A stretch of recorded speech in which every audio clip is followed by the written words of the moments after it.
man! Don't kill me! Don't kill me, man! I'm not going to kill you. I want you to do me a favor.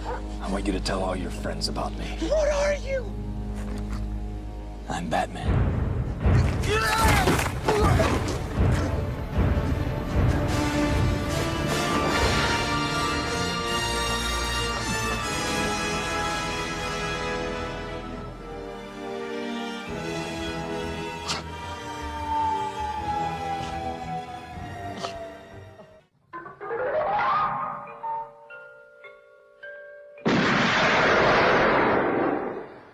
Do you expect me to talk?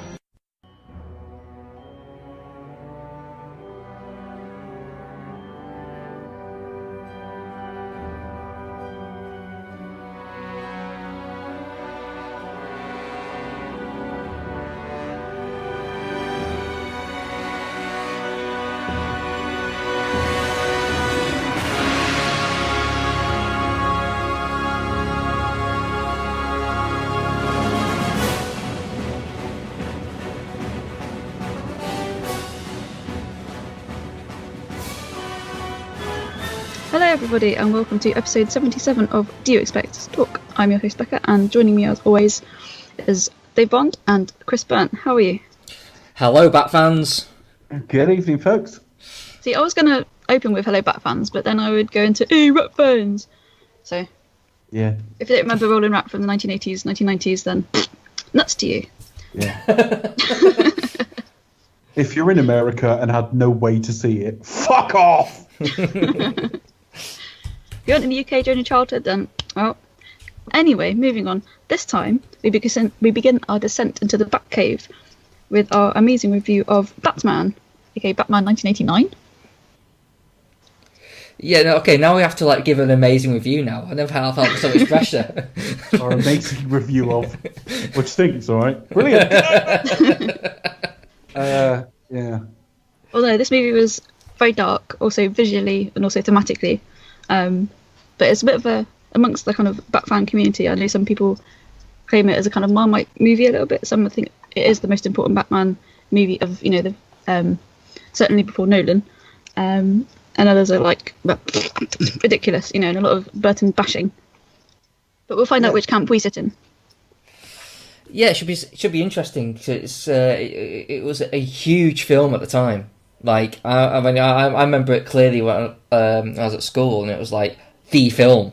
It was like we had all the sticker books, and we collect all the cards and the stickers, whatever. And we can kind of get an idea what the film was like just through that alone. But it was everywhere. It was absolutely huge. I don't know if what it was like for you, Dave. When the only film in my lifetime that matches this for pre-release hype, I think, would be The Phantom Menace. I would go that far. That was never... I mean, when it was first announced, there was a little bit of skepticism because of the 60s series and all the rest of it. But that marketing campaign with just the sort of yellow ellipse, the bat symbol, was just genius. And I remember watching a boxing match, and the guy had the bat symbol fucking shaved into the side of his head. It was... Wow. I mean, it looked ridiculous, but I mean, it was everywhere, this film. And there was so much hype around it. In this country, what added to that was it was one of the earliest 12-rated films. Now, it wasn't the first. I think in this country, The Abyss might have been first. But it was right. It was one of the earliest, which meant that just around my age group, I mean, I was coming up on... I was old enough to see it, just about. But that just put it a little bit behind a wall for some of my age group as well. So, yeah, I can never quite remember a film like this. The first time we saw... everyone had seen the TV series. The first time we saw the Batmobile, that completely different from the 60s series. The first time we saw him dressed all in black, again completely different from the series that had come before. Tim Burton's first film after Beetlejuice, which had been quite a breakout film and had got an awful lot of buzz and word of mouth pre-internet. I cannot think of another film apart from The Phantom Menace in my lifetime that has ever drawn this much excitement, hype, and in that regard, it is one of the most important, if not the most important, superhero film ever made. I was going to say, in terms of just the hype surrounding it, I think the closest thing I can sort of think to is, for example, the Star Wars films. It's almost as big as that. entire series that we had so far up to that point, up to 1989. But no, I would also argue that it's probably one of the most, if not the most important. The other thing I would quickly add to that is it was also in a notoriously packed summer. Now we're used to that. Now we're used to a dozen films across the summer that really stand out and are expected to do really well. But back then that wasn't the way of things. We used to have 1 to 3 screen cinemas, and the films would dominate for months. I mean, I remember Crocodile Dundee was at my local cinema a couple of years before for 6 months. I remember seeing on the banner outside 26th week. Wow. So I remember seeing Last Crusade, which was this year. That was one of the films, wasn't it? Yes. On my birthday, which would have been early August. Yeah. And that came out, was it end of June? So yeah, I think it might have been very early July. I could look it up. I remember at the time, but yeah, it was before this. So for a big film, I suppose these days it's still feasible, but by then, realistically, you would have to be down to like 1, maybe 2 screenings, depending how successful it was. And given like the amount of new films are out, so I did just speak to the fact that they tend to play longer back those days.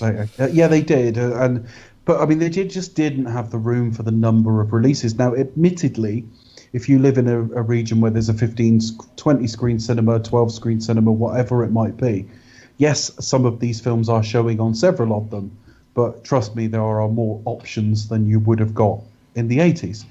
And I know people go back further than me and can speak of, one film showing a week and all the rest of it. I know all of that. But this film really just grabbed, it was at the sort of apex of a summer that included a Bond film, which really suffered because of this summer. Ghostbusters 2. We had the third Indiana Jones film, which was just massive in terms of hype. What else did we have in 89? Lethal Weapon 2. Back to the Future 2. License to Kill. Back to the Future 2, yeah. Lots of it, yeah. So Little Mermaid. Harry Met Sally. I love when Harry Met Sally, but I doubt that was yeah, okay. But in terms of huge sort of big ticket things, that's already a big summer from this for this era. It just is. And Batman was right at the forefront of it. Yeah. So yeah, this film was just massive. And the thing is, those of you listening who maybe are a bit younger than us and say remember The Dark Knight, well, The Dark Knight pound for pound was more successful. It was. But in terms of hype, capturing the zeitgeist, I promise you, it isn't nostalgia speaking. Batman 89 was just a bigger film in every way. I think that comes across in the film. We'll get to it when we talk more about how we feel. But it was just like an event. I felt that kind of the film itself was. It just had this big sort of, even like the trailer. I mean, you watch the old trailer these days, and it gives away half the film. It pretty much like shows like large chunks of scenes like you don't normally get these days, and it was just so much built. So everyone was just so excited for it that I think that kind of blended into its success, that they were just like, it was just Batman. Everyone was just excited to see Batman on screen. You had to see this film in much the same way that you had to see The Phantom Menace. Yeah, there's at least one. I mean, those of you who've got like Cineworld type passes or the Odeon equivalent, maybe you do see everything. But for the average cinema goer, even a very keen cinema goer, there's 1 or 2 big ticket items each year you probably didn't see on first run. Maybe you saw it on like a rip or when it comes to TV or whatever. Batman was one of those films. You saw it. I mean, I didn't, but you were 7. Yeah, I was too young at the time. But I remember there was so much hype around the film that I remember my first viewing of this film was watching it on a broken TV. Like, how insane is that? Oh no! I was like excited. I managed to have like get a VHS of it, like or borrow it or rent it or something. I can't remember, or someone brought one in, and I remember just okay, well the TV's broken. Oh well, it doesn't matter. That doesn't matter. Just shove it on. I'll just listen to the audio and kind of try and make out like the brief. You're that desperate to see it. But yeah, so that was my first viewing of it. So obviously I've seen it a lot more, many more times since. It was just that popular, like amongst school. We all kind of like talked about what happened in the film, for anyone who had seen it. It was just the big talking point. It was like the cool thing to have, like one of those sticker books. It was absolutely huge. Before we go any further, Becca, tell us who's in this film. Starring, if you hadn't realised, no, Michael Keaton, Jack Nicholson, Kim Basinger, that's how I'm going to pronounce her name, Billy Dee Williams, and Michael Gough, who will eternally be Alfred. So, sorry. Sorry, Michael Caine. Sorry, Michael Caine, you're a legend, but it will forever belong to Michael Gough. Sorry, Jeremy Irons. Or as sorry, Ray Fiennes in the animated series and in the games. Or as honest trailers call him, My Cocaine. As much as I love him, it'll always belong to Michael Gough. Anyway, with the score by Danny Elfman, the script by Sam Hamm and Warren Scarron, another name I can't pronounce, and directed by Tim Burton. Okay, and released in August 1989. Yeah, summer 1989. Yeah. Actually, I've got a release date of June in the United States in front of me here, but we got it in August. Yeah. When in June, let's have a look. That was the time where films that took time as well, so you didn't have like the internet of spoiling everything, so you kind of get away with that. I mean, like, yeah. No, I think it was very early days of, the internet sort of had been created, but it was very, very early days of the WWF. I think my first, when I think of there's four things I remember in the build-up to this film. The first thing I remember is that poster. And when you look at it now, it's always got Batman written underneath and the names of the crew and all the rest of it. The original release of that poster was literally just the logo, nothing else. The second thing I remember is the first time I saw Batman, and he was like in black and looked all muscled and stuff, which is just not what we were used to. No, you don't see anything like it. No, and we hadn't. And the next thing I remember was seeing the Batmobile itself, which was just blindingly brilliant at the time. And the final thing I remember, which I just don't know how this got traction pre-internet, that when you think of the complaints about Heath Ledger playing the Joker, the complaints about Batfleck, the complaints we've had about countless casting decisions over the years, the granddaddy of them all is Michael Keaton cast as Batman. This was just such...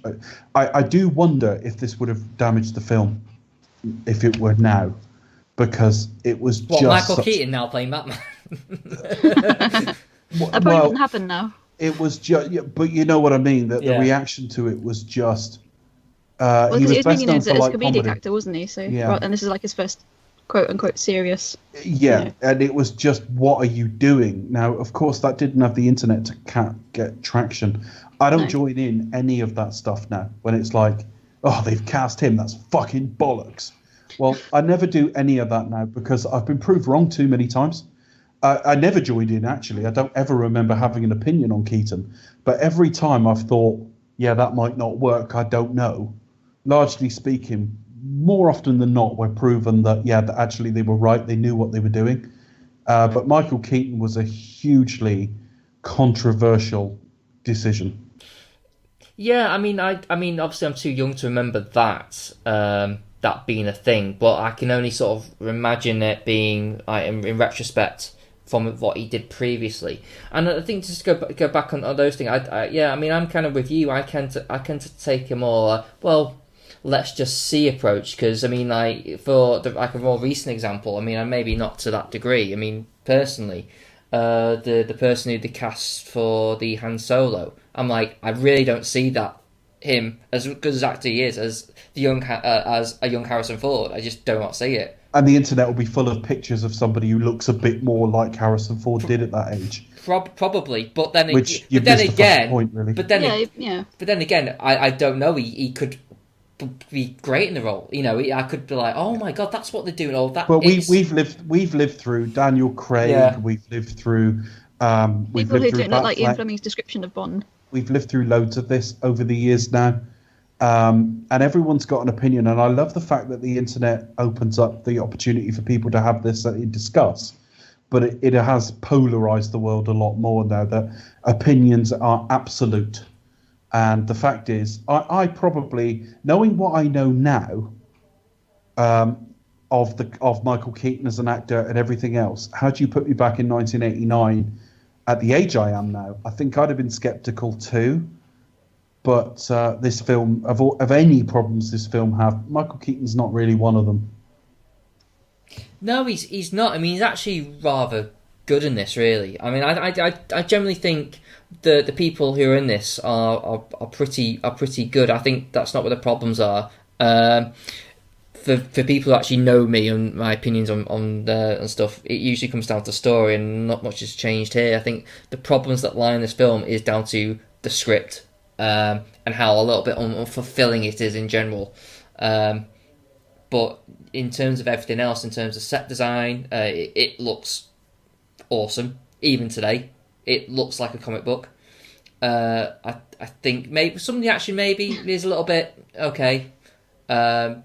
The budgets, there's some crowd scenes, should we say, that felt a little bit of that, or the actors 12 people. It looks very stagey, but given the time and given the context, and it does look very stylish. It's a comic book film. I kind of let it go because it's not, I can almost add to the charm and the aesthetic of a comic book anyway. And the performances are pretty well done, really. I mean, I think the flaws are in the story, ultimately. But then that doesn't. I feel a little bit about this, not literally. I don't think that I give them parity per se, but I feel a little bit about this the way I do about Superman Returns. In that, if you go back to our Superman Returns review, I was arguing that they spent so long arguing over tone that I think they forgot the other elements. That they were so self-congratulatory when they decided that let's basically update the Donna film. That actually the story's not that good, and the action's not that good. And I think the same's true here. That the big selling point of this film, and the big sort of historic break with the past, was that they went with a gothic and darker aesthetic, and that was a huge thing at the time. When you watch it now, the third act in particular is an absolute utter made up on the spot mess. Yeah, you can tell it descends quite quickly. And actually, I think I'm going to be kinder to next week's film, which is quite controversial in itself, but I will never ever knock the importance of this film. I don't think, even though it took a long time to get sort of comic book movies going as we've got now, it had been 11 years since Superman. The previous Superman film had been terrible and cheap. This was risky. And to get someone like Tim Burton involved, incredibly risky, if you looked at his career record to this date. And what they've produced paved the way for people to come in and actually author these films, to come in and actually put their visual stamp on them. Well, no, I was just going to say that I agree that there's a lot, to be put at stake at that. I think, well, for example, like had Beetlejuice not been the hit that it was, we perhaps wouldn't have had that combination of like Burton and Michael Keaton again. So I think that's definitely had a big impact on it.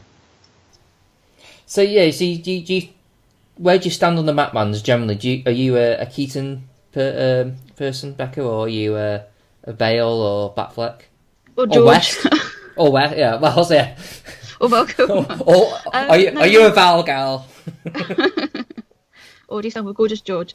Yeah, unfortunately, a lot of my knowledge about Batman sort of comes from sort of seeing the 60s Adam West series on TV, whenever it was repeated, and also through The Simpsons, which I'll mention a couple of times throughout this review. As obviously the shows kind of like came at a similar sort of time, towards the end of the 80s, early 90s. And also you've got like Batman and all the rest of it as well.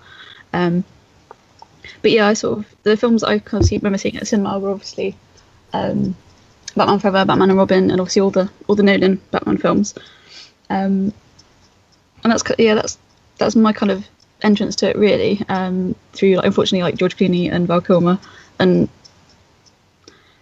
I kind of feel bad. I do realise like the importance of it, because perhaps I joined the series a bit, kind of not as early on as I was able to, sadly, being 5 in 1989. I kind of feel that I do appreciate its importance, but like, for example, I do love the look and feel of this film, but I probably tend to prefer Batman Returns, and I know like a lot of people that it's quite a controversial movie for some, but that's just my personal opinion. Just because you've got like or Christopher Walken, for example, who I'm a massive fan of. And I think the whole, even though there's still very much a sort of a very typical Tim Burton stamp on that film with the gothic look and feel of the city and the characters, I think it's more accessible to somebody like me who's perhaps, yeah, I don't know, I don't think newcomer is the right word, but it's... You see it as a Burton film rather than... rather than a Batman film. And I tend to look at it through that prism. And I think that's kind of where those people... I mean, the thing is with Batman Returns is actually a better film. But the thing is, it's more of a Tim Burton film than a Batman film. Yeah, rather than a Batman movie. Exactly. And I think that's, for example, kind of where... sorry, go ahead. No, I was just saying that's where fans are coming from. It's like, when you get to this, the film isn't... I don't think the film is great, but I don't think the film was important. That's the funny thing. I don't think... as long as the end result wasn't terrible, it didn't matter. It's what this film represents more than anything else. Batman Returns was Tim Burton making the film he wanted to make. Exactly. I would say this... I'd say this isn't a good film, but it's a great movie. I think that's where I kind of draw a line. Like, as an actual thing you can analyse and say and put in subtext and try and understand even the plot itself. You got characters who like don't really add anything to the story whatsoever, but they're just kind of like there, like Harvey Dent, even the Commissioner. It's like, well, what's really the point? Yeah, the Commissioner's badly served by the exactly. And you've got somebody like Billy Dee Williams, and you've got these sort of really big characters who loom large in Batman lore, and they're really poorly served by this film, certainly at this early stage. And it's just like, what's the point? But like with this film, for example, for me, it's all about like the style and aesthetics, and the visual style of it, and sort of the art. The art of this film is probably more prominent to me than like the plot or the story. But no, I would agree that it's just all about the look and feel of this film. Actors are fine, characterizations are brilliant.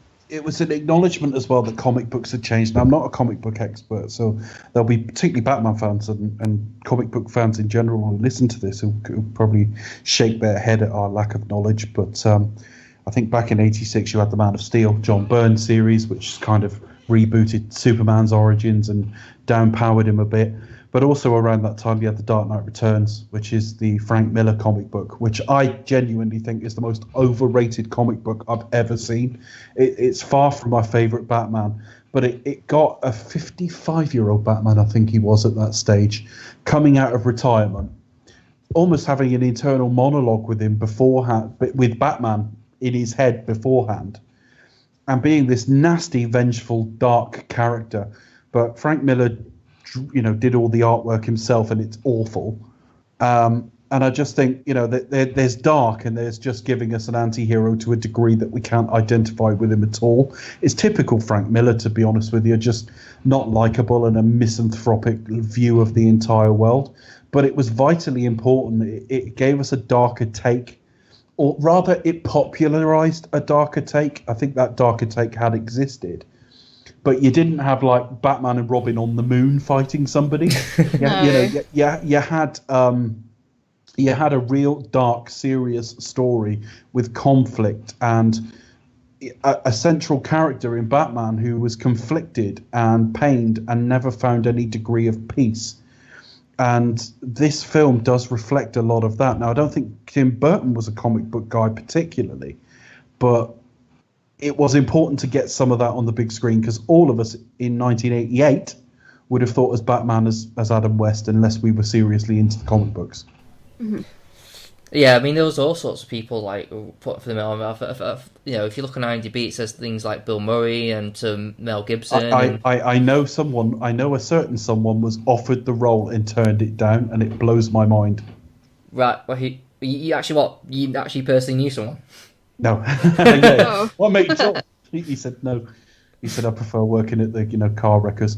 No. Business going to pick up anytime soon now. Turning down this role, Pierce Brosnan. Yeah. Luckily, I haven't got a fun fact about that, but I was going to say, yeah, can't see that at all. I really can't. I can see him playing Bruce Wayne. I cannot see him playing Batman. And I can't see him doing an American accent, actually. But then could you see someone like, George Clooney or indeed Val Kilmer, for example? Or George Clooney seemed perfect when he was announced.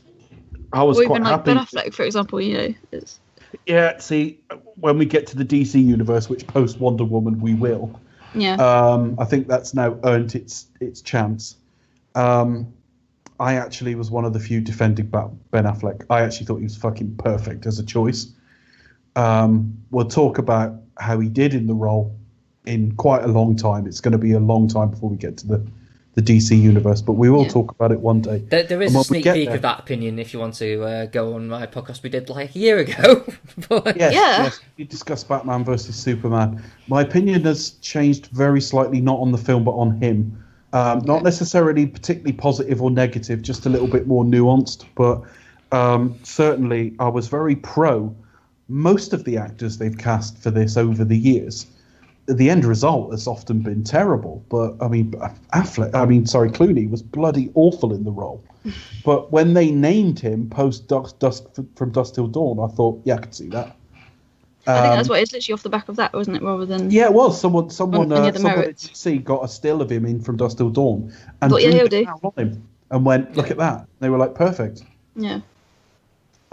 So, yeah, this was really, really odd casting, but there were other options that were equally odd. I can't see Bill Murray playing Batman. Then having said that would have been very strange. He has played world weary over the years. I could see, funnily enough, if you go and look at something like The Dark Knight Returns, Bill Murray could sort of do that. But it's kind of more in a slightly kind of more like sardonic and just like, whereas with a character like Bruce Wayne and Batman, it's kind of more introverted world weariness, if that makes sense. Well, it is based on this take. Yeah, but I've read plenty of Batman over the years where he just doesn't care. He's like Bruce Wayne, the character has played the playboy. We see a little bit of that in the Nolan films. It's a bit of an act. They'll pretend to be drinking alcohol and they'll be pretending to have fucking affairs and threesomes and God knows what else. And various takes on Bruce Wayne have had him been a bit of a ladies' man, but certainly he's not a drinker and he does stay fit, and a lot of it is an act. And I do think we do miss that in this performance. But I really like Michael Keaton's take on Batman because his voice is subtly different. He just doesn't say much. He just sounds gruff and just like brooding while in a but suit. it doesn't sound ridiculous, does it? Well, no, because sometimes Christian Bale can sound a bit like hello, and that's to me that does sound a little bit ridiculous. I think Christian Bale sounds fucking stupid in the role. It sounds like he's got one of his mouthpieces. I'll be quite kind to, on balance, to the Nolan films, and a couple of them I think are brilliant, but I've never liked the Bale Batman. I quite like the way he moves, but as soon as he opens his mouth, it's like, oh fuck. The problem is they get away with in the first film. Well, I think by you got to film 2, I would have thought Christopher Nolan's like kicking himself with the with the idea like, oh my god, even Snack Snyder got like better. Why don't I just create a voice box? Perfect. so by the time we got to Dark Knight, you could have a little voice box and no one had any problem whatsoever. Just be like, yeah. But I mean, I'd certainly agree with Becca on Alfred. Again, you look at a lot of the comic books and the animated series, it's a sort of bald British butler type. But I have to say, there's such a warmth about him here. There have been sort of retcons in recent years where he's an ex-soldier and all the rest of it. I love this take on Alfred. I think it's absolutely perfect. He's kind of like the uncle / father figure who just just knows who Bruce Wayne just kind of. I think indulgent kindness. I think the first scene he's in is just tells you everything you need to know perfectly. How he's just like picking up after him before he even knows it. He's like he's grabbing the pen and he's like about to drop the glass and he grabs it just in time. He's always like around just picking up certain things. Bruce Wayne obviously needs him as well because he says, oh, that Alfred, I wouldn't know where my socks are, for example. And it's a kind of almost similar relationship between like Bond and Q, for example. It's kind of sort of like they sort of need each other almost. Yeah, but there's no element of creepiness there, I don't think. No, there's genuine warmth and affection there, and that's a really, really nice scene. But the dialogue is horribly written because like he's telling the story thing like, well, that's hardly an interesting story. Yeah, you can tell it's probably quite boring, but oh well. and that was the last time he went horse riding. First and last time he went horse riding. But in terms of like how it feels is just absolutely perfect. It just feels it just feels very, very warm and kind of like sells that relationship between the two, and to Vicky Vale as well, which I also think is important. I think Michael Keaton as he does a good job. Whether you agree with like he's just a normal guy and needs to dress up as a bat to look intimidating. Whether you agree with that or not is down to the decision making of the film. But I generally do like how Keaton plays it. He does have the essence of a guy who is a little bit of a psychopath, but he's at the same time he is conflicted. He's got issues. He's not knowing how to deal with it. Should he sort of tell Vicky about being Batman or not? He doesn't know. He just sells it like kind of really sort of straight down the line, which I kind of like. And I don't think you need to be too adventurous on the first take as Batman as well. I think that's important as well. No, there's always going to be a degree of safety in this, and that sounds ridiculous when they've completely reinvented the look, gone for quite sort of controversial casting and all the rest of it. But they haven't tried to tell too much story. But then again, along with the controversial casting of Keaton, they kind of like, okay, well, they saved themselves a little bit by giving you exactly who your ideal choice for Joker, by basically Jack, come in and play yourself. Yeah, pretty much. Yeah, absolutely. I'll tell you what, with that, let's discuss this film sequentially. Where do we start? We start basically with that pre-long Danny Elfman music and the title sequence of going through like the bat symbol. Of like kind of... Yeah. How do we feel about this music? I do love the score. I just think it's one of the most memorable scores, I think, in movie history. For me. Oh, I'd agree. I've never settled on an opinion of Danny Elfman because I think he's both like brilliant and a bit laughable at the same time. I think it depends which director he's working under, to be honest. Generally, I do like his film scores. Also, for me, you've got the Simpsons tie as well. That's forms up a big part of my appreciation for him. But you do get, like, when he works with certain other directors, you can just think, oh, really? You can tell it's not, he hasn't had his own creative reign on it. But no, I like the score.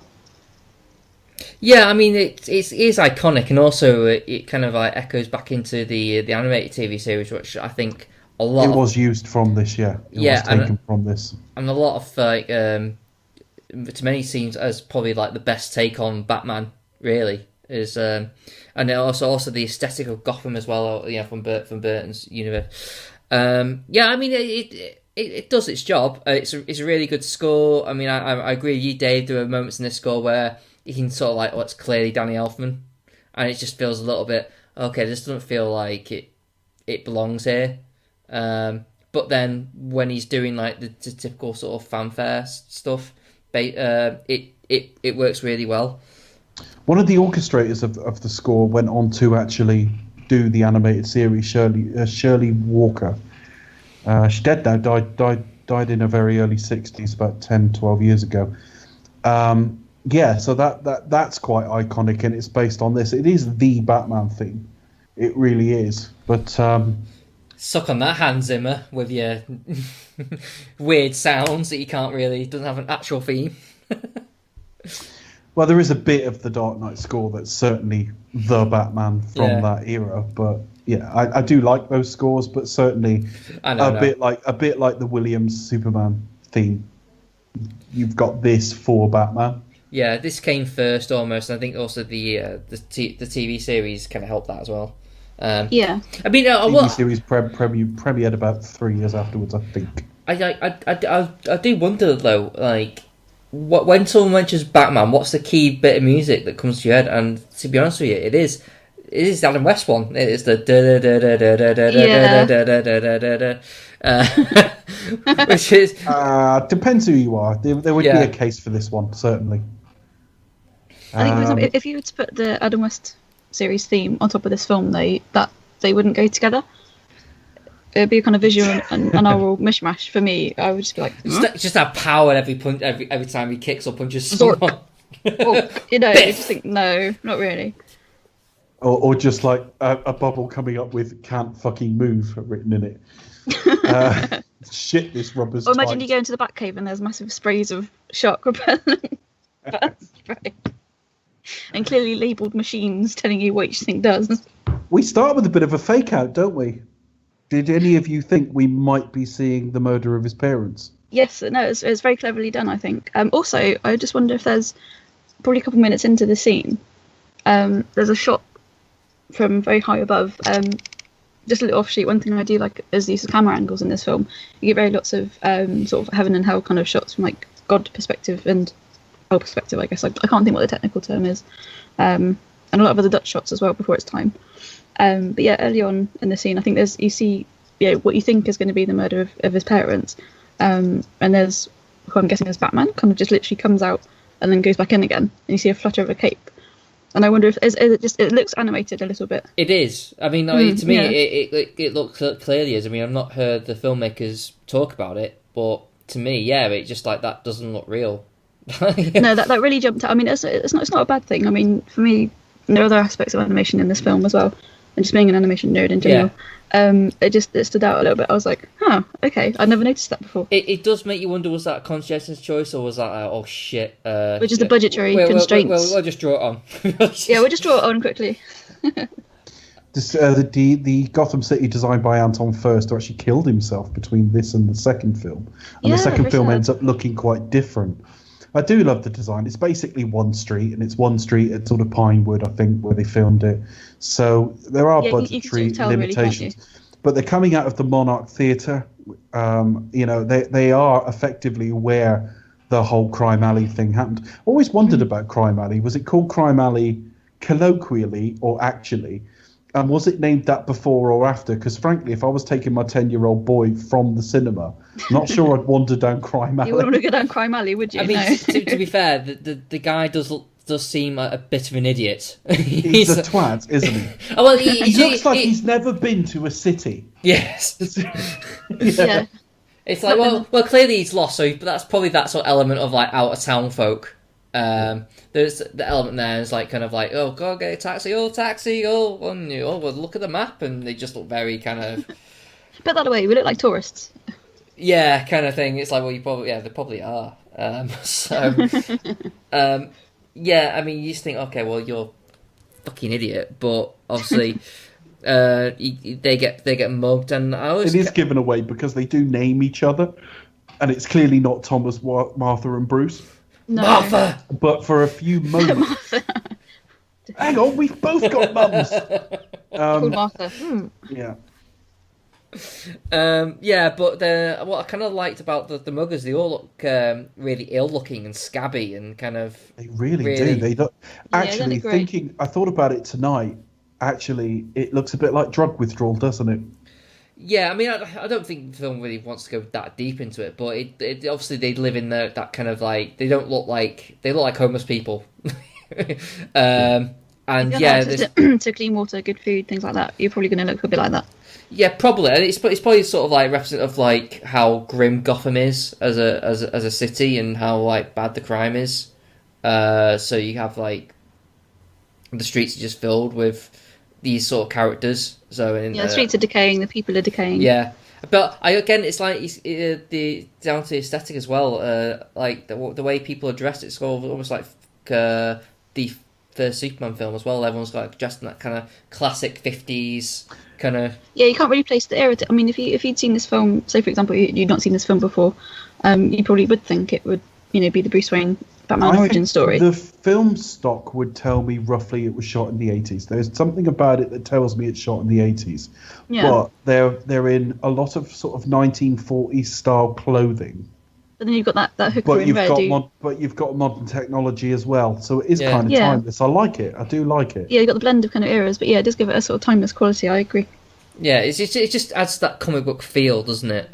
Yeah. But they threaten to shoot the kid, and they knock the guy out, and they run off, and then we see that animated Batman like look down, which is kind of funny. You think, yeah, you could have saved down and stopped the crime from happening, Batman, but okay, you just let the crime happen and then beat them up.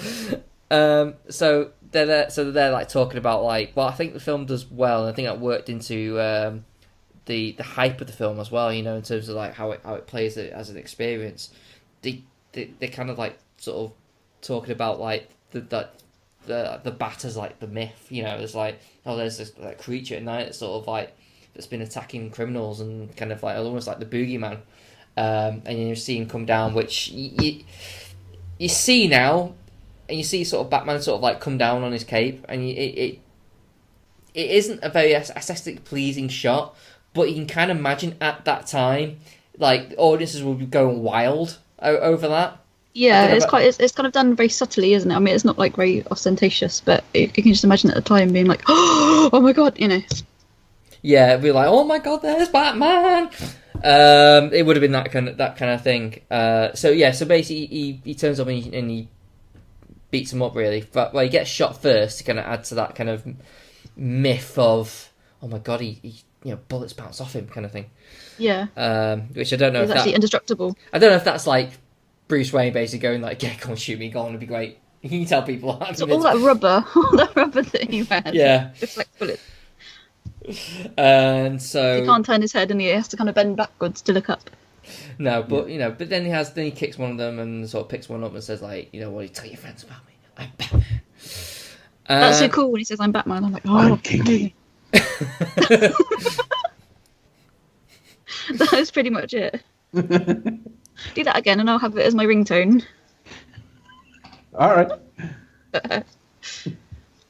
Anyway.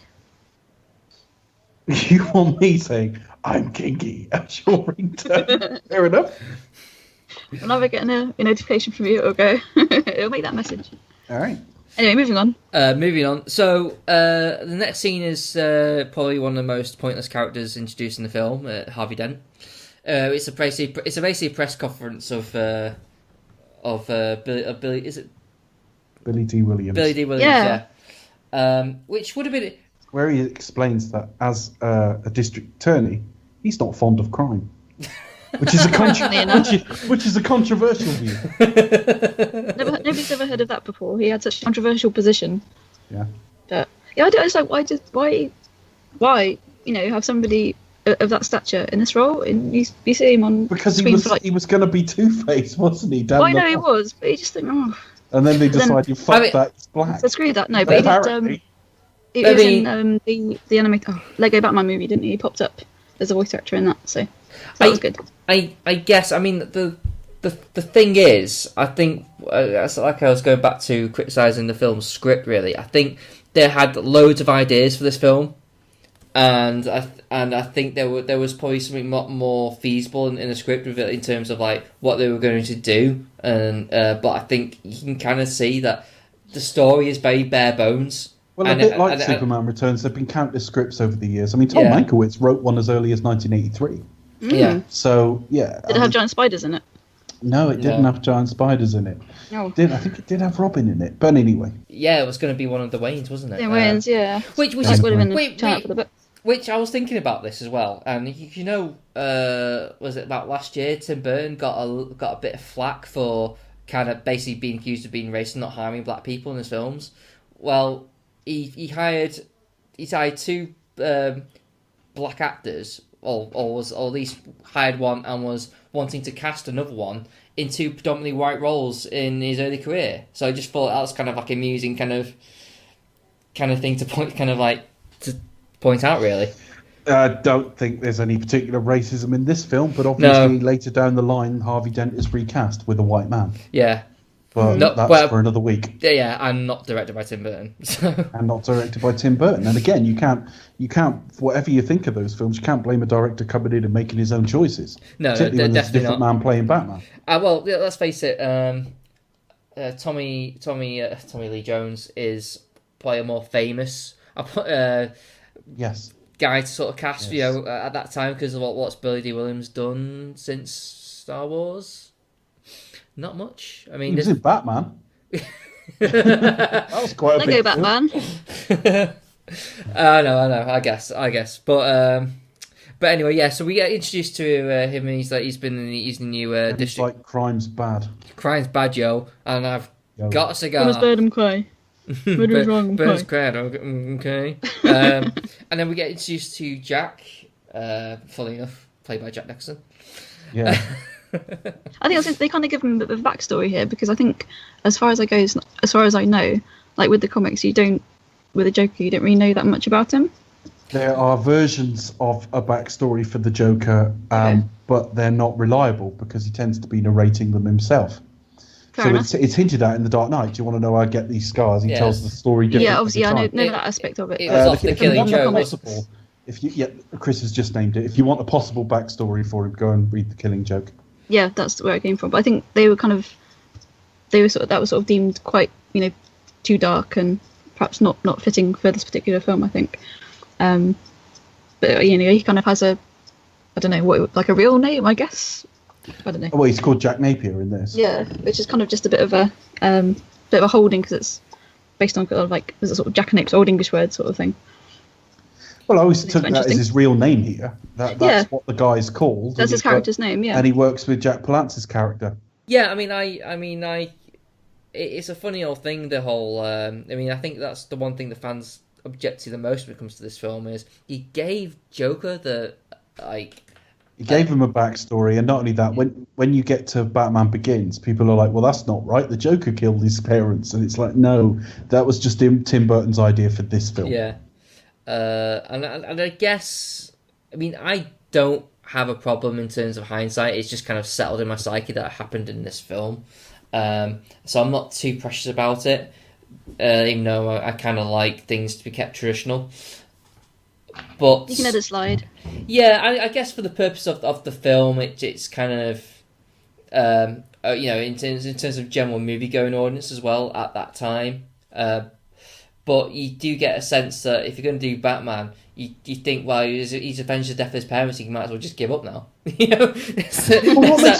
What confuses me about this film is you've got Harvey Dent there. Yeah. For no other reason than now we would see that as a definite seeding for a future film. Yeah, right? Definitely.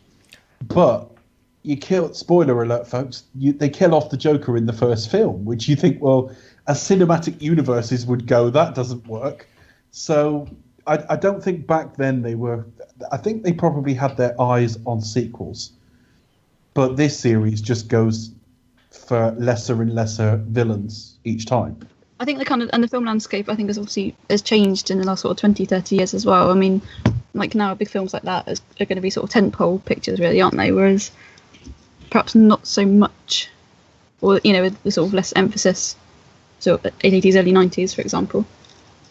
I don't know is the honest answer there. With the amount of money this was taken and the hype behind it, this will have been effectively a tentpole film. Well, definitely, but it wasn't just kind of put out, with the eye of making, this could have been a standalone film.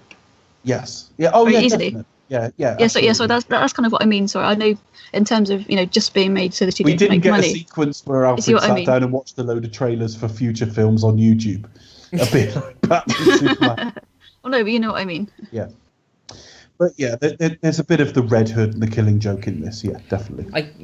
Him falling into the pit as well. Into the old bat of acid or whatever the chemical is. That always seems when anyone does kind of like a Joker thing, is always that element of that he falls into some chemicals. Yeah. Of some description. Yeah. That kind of made him, which is always that element in. But they don't feel the need to cover any of this shit. They've got flies fucking in their acid and everything. Yeah. Not exactly kept pure, but all right. It gets worse. When we get to Batman and Robin, you get to Mr. Freeze's, the worst health and safety in cinema history. HSC would have a field day. Well, I don't know. Have you seen the Batcave in this? He's literally sort of like zooms straight and breaks, and he's literally like inches away from bats flying loose as well. I'd be worried about animal welfare. Get the RSPCA in. What case a bat falls down a cave? Falls down a tube or something, or gets run over. Hi, Batman here. A bat's fallen over. Which one? Can you, Becca? Can you hit a bat with a car? Can you? Is that possible? I don't know. I've never tried. No, I don't know. Well, I don't know. I don't think it is. Flying quite low. I don't know. You might run over it. Write to us at expect us to talk at gmail.com. Can a car hit a bat? Because I think they've got radar, haven't they? That's how they can go, oh, there's car coming to move. Radar. 'Cause I think they've got radar, haven't they? That's how they can go, oh, there's car coming to move. Radar. Radar. Radar. Are they stealth as well? Yes. Also tell us who got the government contract to fit these bats with radar. Got radar. It's I think you mean sonar. Yes. Or Backdar. They've got a Tomy Activity Centre. Yes. So we get location actually. Yeah, so basically we meet Jack. Jack is a gangster who's nobbing his boss's wife, or Jerry Hall. Jerry Hall. Yeah, he's nobbing Jerry Hall. I was trying to think of who is that woman? Oh yeah, Jerry Hall. Well, it's Rupert Murdoch's current wife. Well, she was with Mick Jagger at this point. Yes, and she is terrible in this film, and thankfully doesn't have. She's not an actress, is she? No, I remember in the 90s she had her own chat show for a little bit, and it was beyond terrible. Yeah, it literally sank without a trace. Do you know when you listen to there was like no charisma at all, and I mean I can't talk, but it's just like no. You watched it anyway. You can talk. Do you expect me to talk? Yeah. Right. But no, it's just she kind of it was a bit of a bubble, I think, and she just didn't really cut it as a host. Well, I'm just thinking that I used to listen to the Ricky Gervais podcast with like Stephen Merchant and Carl Pilkington. Oh. And Carl Pilkington's Monkey News one week was about this Russian chat show that was hosted by a monkey. And I think that's a better idea that sounds amazing. Than Jerry Hall. And a monkey. Yeah. Is that the sequel to Monkey Tenant? I do wonder if she's dubbed though, because when you hear Jerry Hall talk in real life, she's got quite a thick Texan accent. She doesn't have that in this film. I think there's she might have been dubbed. I think there's a few people in this film who are kind of dubbed. It would sound like they're dubbed. I mean, the guy who plays Porkins, Eggart, sounds like he's dubbed. Yeah. He sounds a bit different, doesn't he? Yeah. He's around saying Topman. Yeah. But there you go. Yeah, so basically he's nobbing Jerry Hall, and Nobbing. No, that gets established that he's a bit of a shady character. We don't get much hints of jokiness in him though. The only hints are he's got a pack of cards, so there's a bit of a Joker motif to him. Yeah. But the other thing is, there's a bit where he's getting ready to go out. I think it's the night they rob Axis Chemicals. And she says, "You look fine," or something like that. And there's a long pause before he says, "I didn't ask." Yeah. And he's actually quite fucking scary there. That's terrifying. I think that's the brilliance about his performance, because he can flip between totally mental, psychotic, and then it's bizarrely understated for him. But it's enough to make you go, "Oh fuck yeah, I wouldn't want to piss him off." Yeah, he's... No, I mean, some performances, throughout his career have been really out there, as we know. But there's some aspects of it which are just literally, you can see it bubbling away beneath the surface. And don't mess with you. But I guess what the sell is here is to kind of like what's going to make you go into something more the Joker. I mean, yes, we have the cards with the Joker in, and you also have him kind of like manically laugh a little bit, like shades a little bit of Joker. Like earlier on, and also the aesthetic of how he dresses as well. But apart from that, you see him a bit wearing kind of like the sort of shades of you don't it's sort of like very kind of like dark purple suit, and then obviously later on you get kind of the more pronounced like purple and the green. Yeah. But you don't get much beyond that, other than the fact that he's just your nasty gangster thug fella. Really, you don't sort of like he's if something traumatic happens to him, he was going to just go... problem. That is the problem with trying to give him an origin, because it's then how do you go from one state of affairs to the other? Yeah. When Heath Ledger just wanders in, you accept what he is, and there's no particular backstory to it. He's just this anarchic force of nature. I don't think it particularly damages the film. I mean, this is the first go at doing a proper, relatively big budget, big screen Batman film. They've got... I mean, we talk about Heath Ledger now and Mark Hamill as well, but there is a lot of... there was Oscar buzz around him at this time, after this film. This was an extremely lauded performance at the time. Yeah. I mean, I definitely. I think once he's actually Joker, I think he's rightly so. He's arguably on screen anyway. Not counting Mark Hamill, he's probably the more faithful adaptation and does it really, really well. I mean, I know most people are going to say Heath Ledger, has got as their personal favourite. Well, a lot of people will argue that's not really the Joker. To be Yeah. honest, in the terms of what was given to us and how strong that performance was, I don't care if it's the comic book Joker. That's now the Joker to me because it was just such a fresh take on it. I loved it.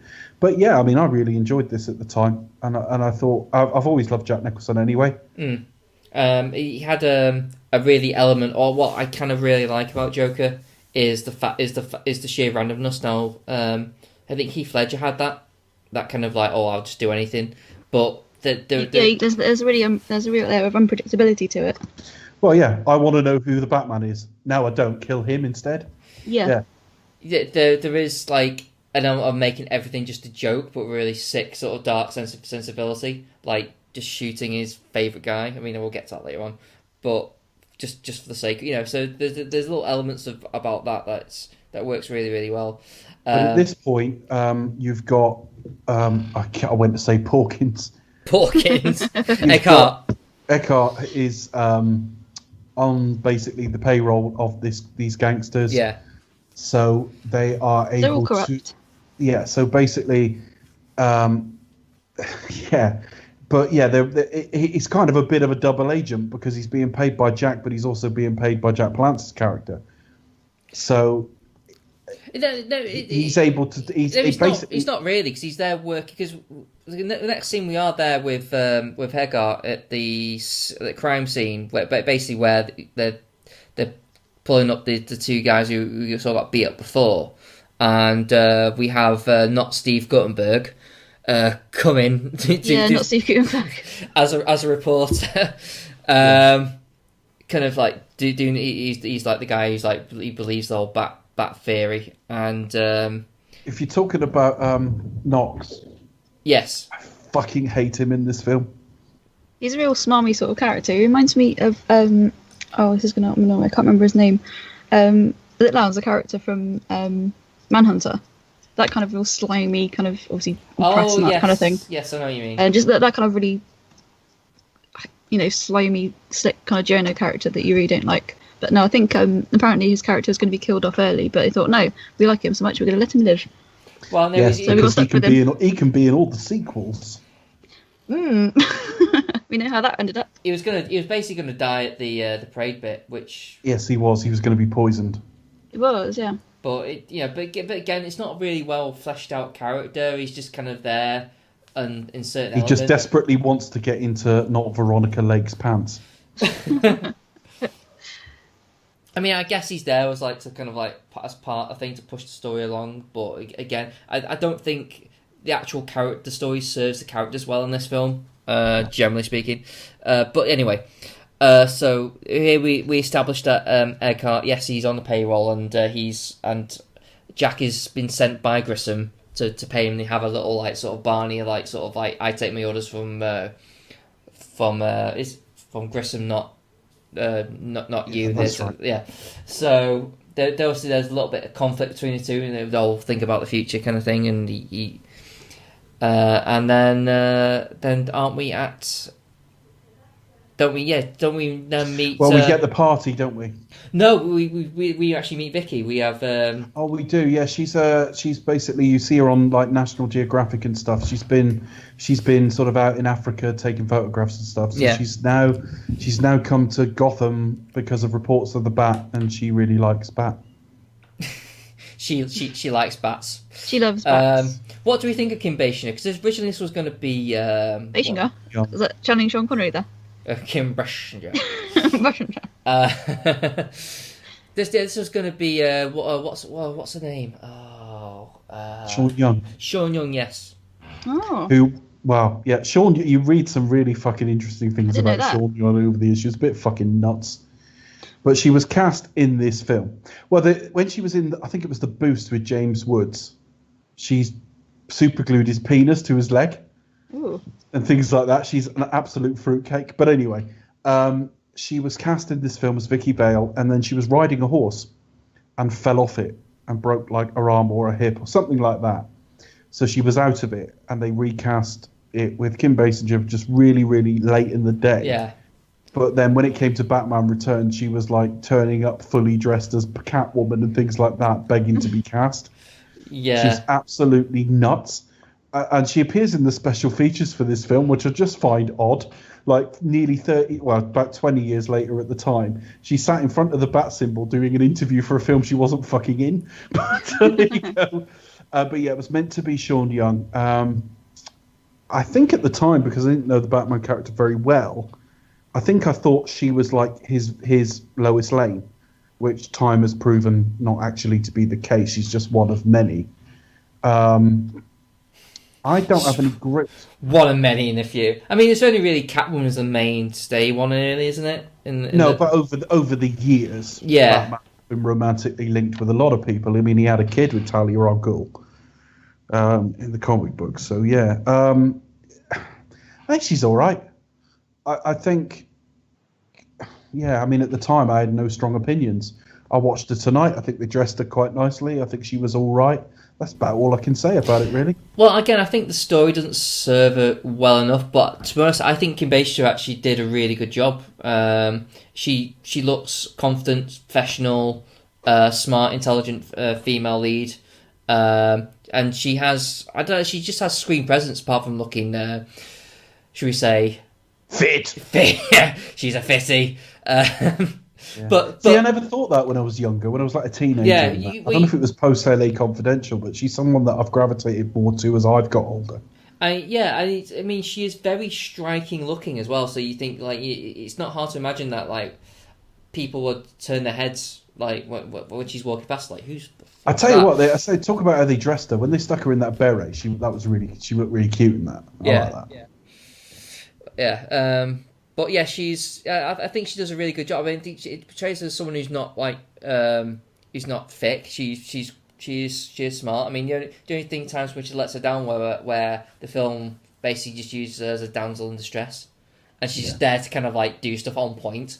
You know. Yeah, that sort of disappoints me a little bit. But otherwise, no, I think I wouldn't say she's as memorable as say like Catwoman, for example, who will come to next week. But no, like generally on the whole, yes, does really good performance. I think apart from where she's a damsel in distress type person, which is just like really facepalm moment. But otherwise, yeah, it's okay. It's quite an iconic role. Yeah, I think what I kind of gravitate towards I just realised she actually had sort of a good screen presence about her, which I thought definitely. And I'm not sure how Sean Young would have done in this role. It would have been. I think it would have been a completely different. I think Sean Young was strikingly beautiful in her day, but I never thought she was particularly talented. Yeah, I don't know. I can't see Sean Young doing this. The problem is, I'm normally pretty good at separating the actor from the sort of character, and the filmmaker as well. I don't have a problem watching Roman Polanski films. I don't have a problem watching Woody Allen films. I respect those that do. But I have to admit, every time I see Sean Young, I just think absolute fucking head case. She gets away with it in like Blade Runner because she's young, and that's before like all the stories take place, if you like. And she's playing a robot. All the stories you hear from her are like mid-80s onwards. So I just sort of doesn't bother me then. But after that, I can't see her without thinking, yeah, she's a bit of a fucking Fruit Loop. Yeah, you glued someone's penis to her leg. I know. I mean, I'm not a big James Woods fan as a man, but even so, that's a bit uncalled for. He ended up having to get a restraining order against her. So, yeah, there are stories around her. How true they all are, I don't know. So I don't want to impugn her, but certainly I'm kind of glad she's not in this. And I'm certainly glad, for reasons we'll get to next week, that she's not playing Catwoman. I think she was promised it originally, wasn't she? Yeah, she wanted to play Catwoman. She heavily. We'll talk about that next week. We'll talk about Catwoman next week. So where are we now? I suppose we go to the party, don't we? Well, I think before that we get Jack and I've got Jack and Jack. Yeah, that's pretty much, isn't it? It's Jack and Jack Palance. We get introduced to Grissom Jane by Jack Palance, and I think it's kind of. But he'll be killed soon, so that'll be like Jack off. Yes. Jacked off Jack. Yeah. That's another film entirely. And I think it's one of the interesting points that I've listened to the commentary, and I think what Tim Burton said, it's like it's very hard. I think what the great thing about casting Jack Palance is it's very hard to find someone who'd be convincing as Jack Nicholson's boss. Because Jack Palance he's the only man who can do it, kind really, of isn't he? scared me. Even when he played funny, I was like, yeah, you're quite intimidating. He's got quite imposing physical presence, and you always, he's quite magnetic when he's on screen. I'm just thinking, thanks to his performance at the Oscars that year, though, the first time I see him, I keep expecting him to drop and do some press ups. I do as well. That is so. That's become so sort of linked to him. If you haven't seen it, I'm not familiar with that. I must go and check it out. Just go and look it up on YouTube. One year at the Oscars, Jack Palance started doing press ups on the stage. Drop and give me 20. Okay. Wasn't it a one-arm press-up as well? It was one-arm press-ups, yeah. I don't know what prompted that. I think it was a Lifetime Achievement Award or something, and it was like, I'm still young. I don't know. Yeah, it was something along the lines of saying, like, I've still got it, kind of thing. Got what? Okay, that's just... Upper arm strength. I'm not that fucking bothered, to be honest with you. Hang on a minute, where is it? A second. Right, 4 decades after his film debut, Palance won an Academy Award for Best Supporting Actor. This would have been for City Slickers. On March 30th, 1982, for his performance, stepping on stage to accept the award, the actor looked down at 5'7" host Billy Crystal and joked, mimicking one of his lines from the film. Billy Crystal, I crap bigger than him. He then dropped to the floor and demonstrated his ability at age 73 to perform one-handed push-ups. Wow. Yeah, didn't mess with him. All right. Now I'm going to have to go online and check that one out, because I'm not familiar with that story at all. But yeah, you'll see it. It's just, he is intimidating. He just chews scenery as well. I mean, he's one of those actors who doesn't really play anything else other than Jack Palance. He just plays himself. So it's the same with Jack Nicholson as well, isn't it? It's as we said earlier. He's like this in Tango and Cash. He's that kind of like maniacal villain who just sort of talks very unusual in this kind of, I mean, he says, you're my, the whole "you're my number one guy" thing. They're very similar in delivery, actually. They are. Two Jacks. Have you tried sort of, listening to this, just turn the visuals off and you're just listening to the audio? In 2002, he starred in the television movie Living with the Dead opposite Ted Danson. Oh, there's a connection right there. Don't know if he fell off his chair, though. Probably not. We need to investigate. All right. the search for Join us Ted next week, Danson. folks, as we investigate. Did he fall off his chair? Search for Ted Danson falling off his chair. Yeah. He still hasn't replied to our tweet. Damn you, Ted Danson. Well, he's not going 2 years later. No, he's not good. He's not going to do it tweet I now. got, last March. I better say something about that. He's been embargoed because he knows God. Embargo. He probably hasn't got off the floor. He probably hurt himself last time. That's quite a long embargo. Dear. Anyway, so you got Jack Palance as his boss, and rather an intimidating one. And also they give him big sets, big sort of, what's the word I'm looking for? Art Deco kind of. Yeah, it's a massive like Deco expanse, isn't it? I mean, you've got the big mahogany. It kind of, if you obviously watch like Pro in the 80s and 90s and everything, it's that kind of style, isn't it? Yeah. Lots of like very sort of curved edges and big massive mahogany desk and looking out into the windows. And I love this style of it. It's very like Deco Gotham, I think. Yeah, definitely. And they're basically complaining about Harvey Dent because he's We never see because he doesn't like crime. So I don't want that from my district attorneys. I want a bit more understanding. So they're kind of worried about like the possible finding of evidence. So Jack Napier suggests, well, I say we raid the factory and then rob the evidence and say it was vandalism or something. And he goes, "That's a good idea. In fact, I want you to deal with it personally." Chris, I would like to have a whole podcast just dedicated to your impressions. I would listen to that every week. What impressions have we got? What, Jack Palance and... That's it. And all the other ones that you've done throughout the series of this podcast. I don't remember. I don't either. What impressions has Chris done? We've got some fun ones as well. We've got some like deliveries of, We'll figure this out offline. There might be a very, very strange script we end up reading. Edward Snowden, yeah. Edward Snowden. Edward Snowden. Edward Snowden. Yeah. Edward Snowden. Yeah. I don't know, there's Bond ones, I'm sure, and some Sean Connery impressions as well. I'm trying to think what else you've done. Oh, Roger Moore doing... Roger Moore, Sanchez. Roger Moore doing John McClane. Yeah, that's it. Die Hard, I'll say Die Hard as well. Sorry, Roger Moore. Batman, that's funny. So yeah, so he goes off to... Or Batman starring Roger Moore. Yeah. So he goes off to Axis Chemicals, which I always thought was Ace Chemicals. I don't know if that's just a retrofit or both appear in the Batman universe. And Eckhart is there kind of waiting. Yeah, we kind of... It kind of cuts between that and the party. We get like the party that everyone's at. Which looks so much fun.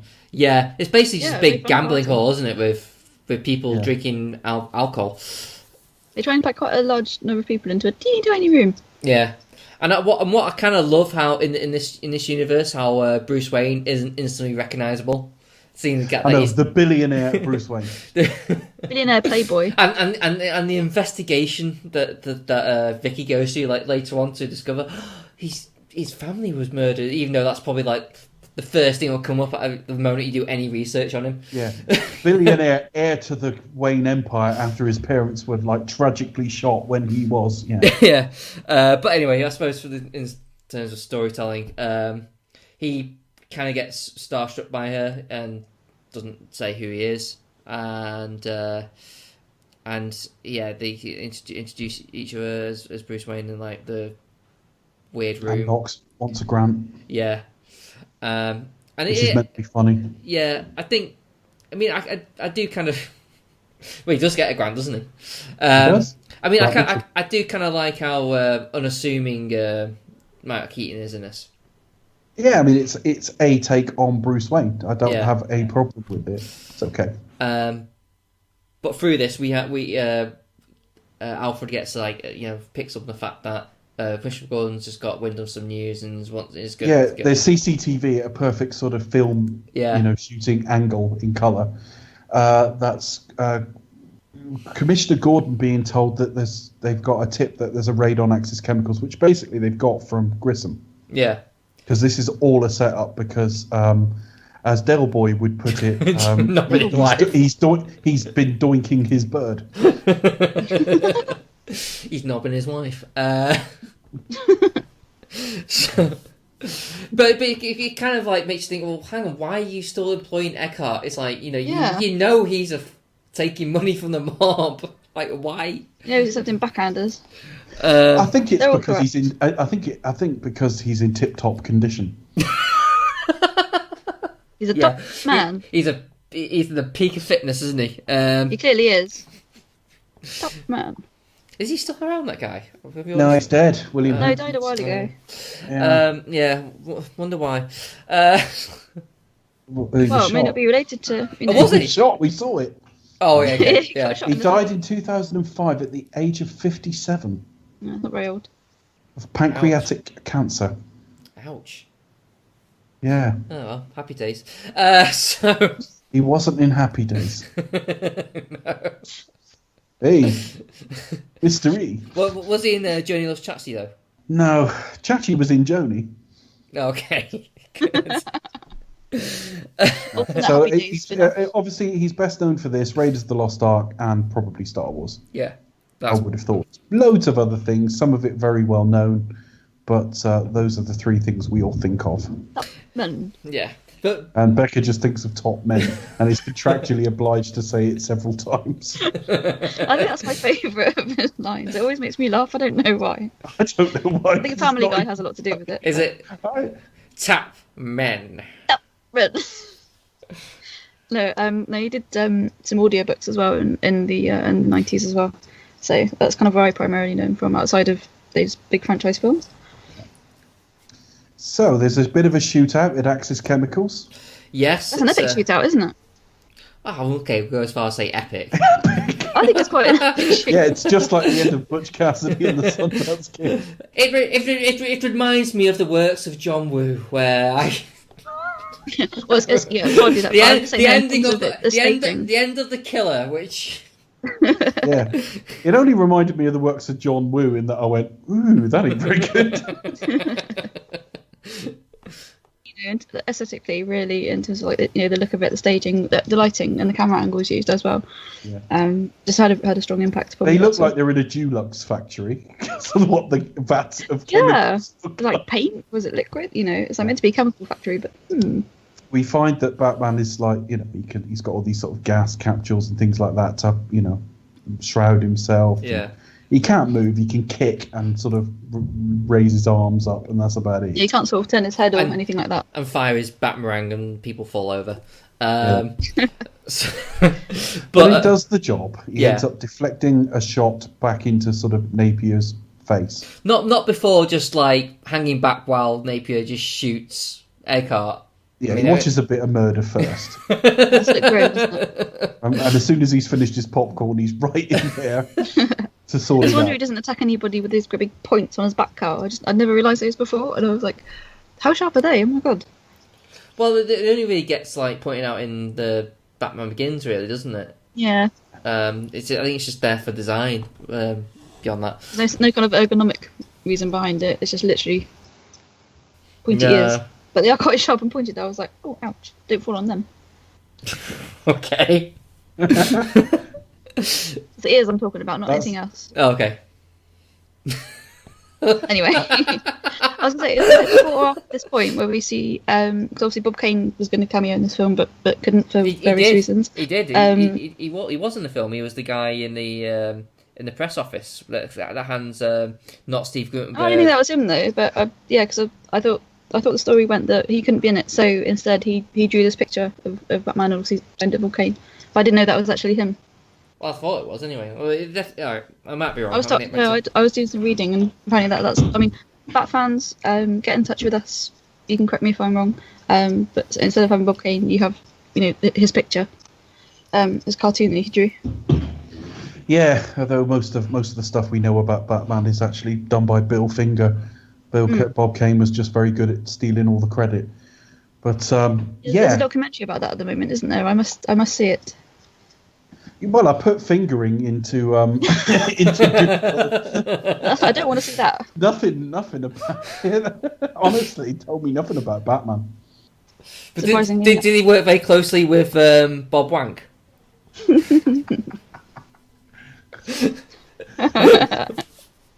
Caned and fingering I put in.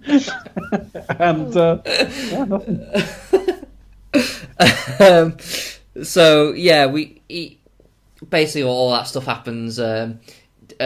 Jack. I'll do the fingering coming soon in the Alien series. Jack falls into the vat of bubbling paint. Despite Batman trying. Yeah, there's a couple of little tricks here, like the bubbles actually sort of get sucked back in, so they've reversed the film and things like that. But yeah, that's pretty cool. That's quite a neat effect, actually. Yes, and it turns him white with green hair. Who knew? Yeah, we see his hand come up like all like scarred, like. Obviously, Batman's just kicking himself, even though he just blatantly just kills people anyway in this film. Yeah, it's worse next week. I like next week's film more, but as a Batman film, it's just miles off. But yeah, he fucking kills everyone next week. But yeah, I can't remember. Like Superman, for example, who very rarely would take a life, hardly at all. And yeah, obviously they're very different people. One being metaphor for supreme being, and other just ordinary billionaire vigilante. Yeah, but it is meant to be his one rule, to be fair. Well, exactly. I was going to say this is it. You know. I mean, doesn't it depend on like which take you're originally going on? I mean, the various degrees. Well, the very original Batman had guns and shot people, but for the first year or two of his existence, he was more akin to the Shadow. Yeah. But the classic sort of takes on Batman, he doesn't tend to kill. When we get to the Nolan trilogy, there are scenes in it where you could argue, well, he killed there, didn't he? But I tend to think context dependent, I'm largely okay with it, that they do tend to just be outcomes of what happened. But there are times in this version of the series, particularly next week, where he just outright kills people. I'm not as pissed off by it as some, in that I'm quite happy to have those little cheats in the plot, providing that, like I say, Dark Knight Rises, you could argue he kills Talia al Ghul, but the way that film is and the situation they're in, I kind of buy that. That you haven't set out to kill anyone, you're not trying to kill anyone. It's happened as an outcome of what you're doing. I think once you start putting guns in his hand and things like that, like, you know, some of the scenes in Batman Superman, I'm thinking you're right on the cusp here of what would ever be acceptable if his rule's meant to be that he doesn't kill. It doesn't bother me much in this film, I have to say. He did try to save him here. Yeah, I guess I know what you mean. He's not just going in with machine guns, even though at one point there is kind of that. But yeah, it's not like overly played, and plus also, again, there's license to interpretation as well. I mean, again, it's like, what was the general public really that concerned with that element, or do you just want to see a guy dressed as a bat fighting crime called Batman? They probably wouldn't know any different. Yeah. By and large.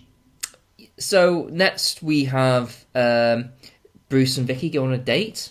They have that thing within the table. I never understood why they didn't just sit right next to each other. I know. I mean, there were chairs right beside her. It's another Simpsons reference there, when there's an episode, or one of many episodes, where Homer and family go to Ben's mansion, and literally you've got Homer at one end, Marge is at the other end, and Homer's like, look how loud I have to yell. And I just, literally, as soon as that scene popped up, I just thought, oh. So, I'm just pleased about all these random references. I mean, firstly, it makes him look tight as fuck, because he wants to take her on a date and it's just come to my house, right? Come to my mansion, you know. Then he goes into like a room he's never been in, or jokes that he's never been in. That could be a joke, but either way, it's not a room that's very him. And then he sits about 15 yards away from her. I just doesn't give you a find good it impression. fucking bizarre, to be honest. I'd be like, worst date ever. But as a little sort of visual gag and how isolated he is and that, yeah, it works. It works pretty well. It's also maybe social awkwardness, maybe a little bit, kind of, not really. But I think it kind of works well, because then you get to this bit where they're just having like the dinner in the kitchen with Alfred, and it's just like a nice little... It's a nice little moment.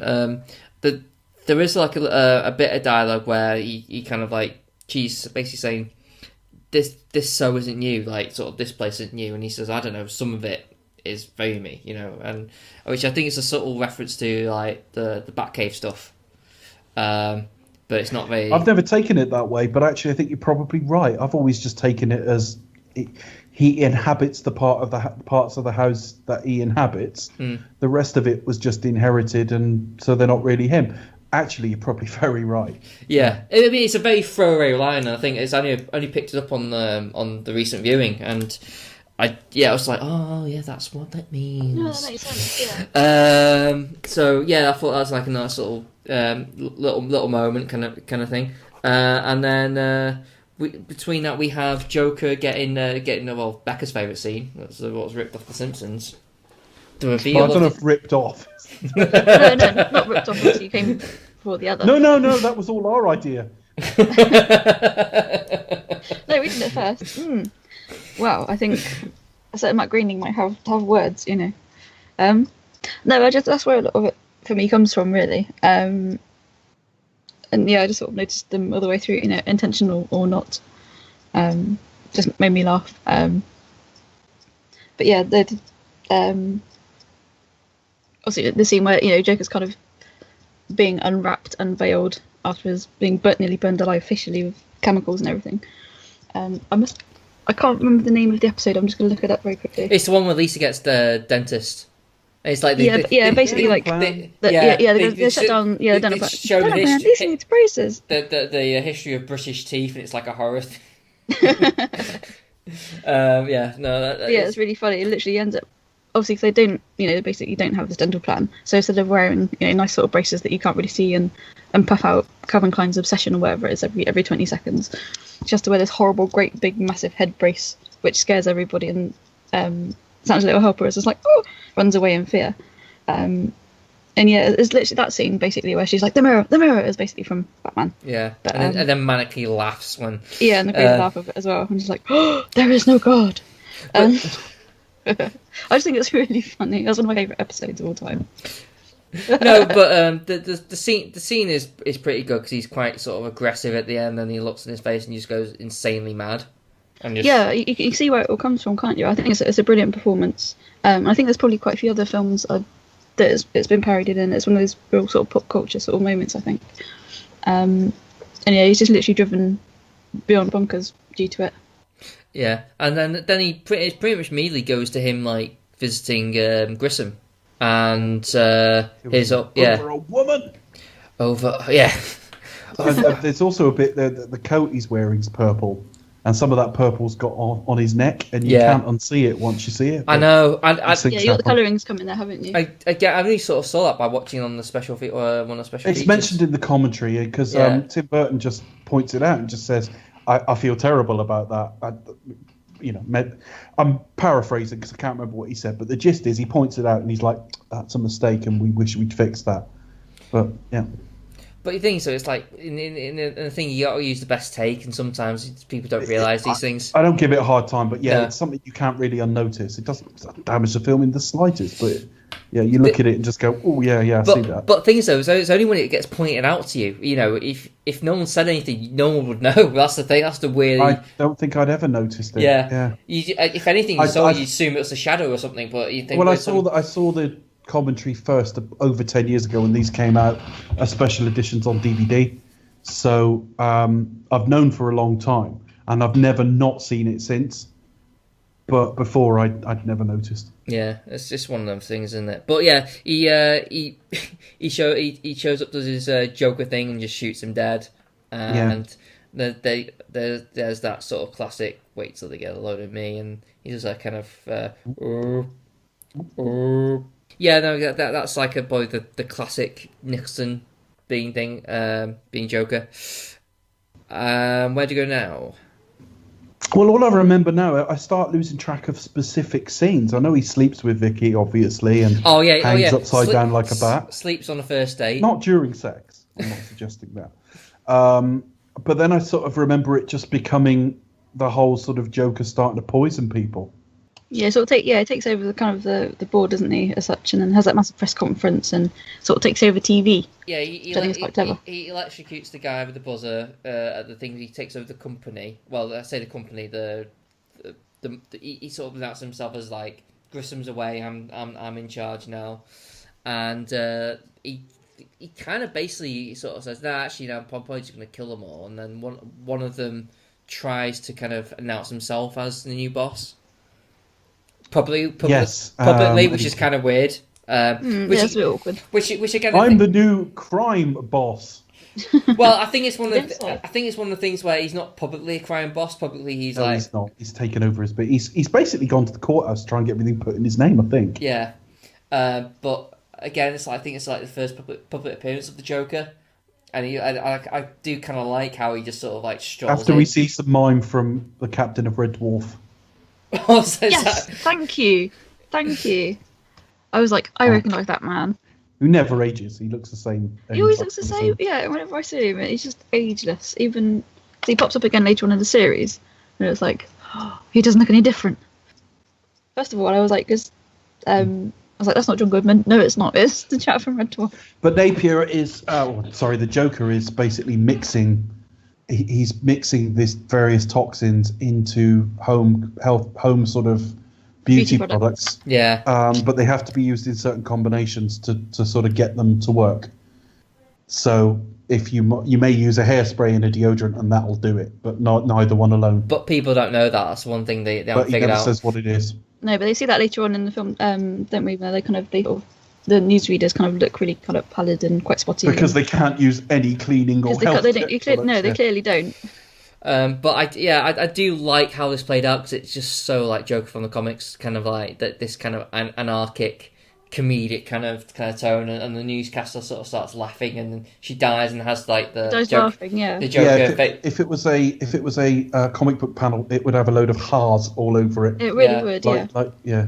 I think rather than tattooed on his body like in fucking Suicide Squad. No, that's terrible. Or damaged, it's always like written on his forehead. Pretty much panels, isn't it? Because you've got TV screens laid upon TV screens. Yeah. And that kind of like four panel aspect, which I think is really clever.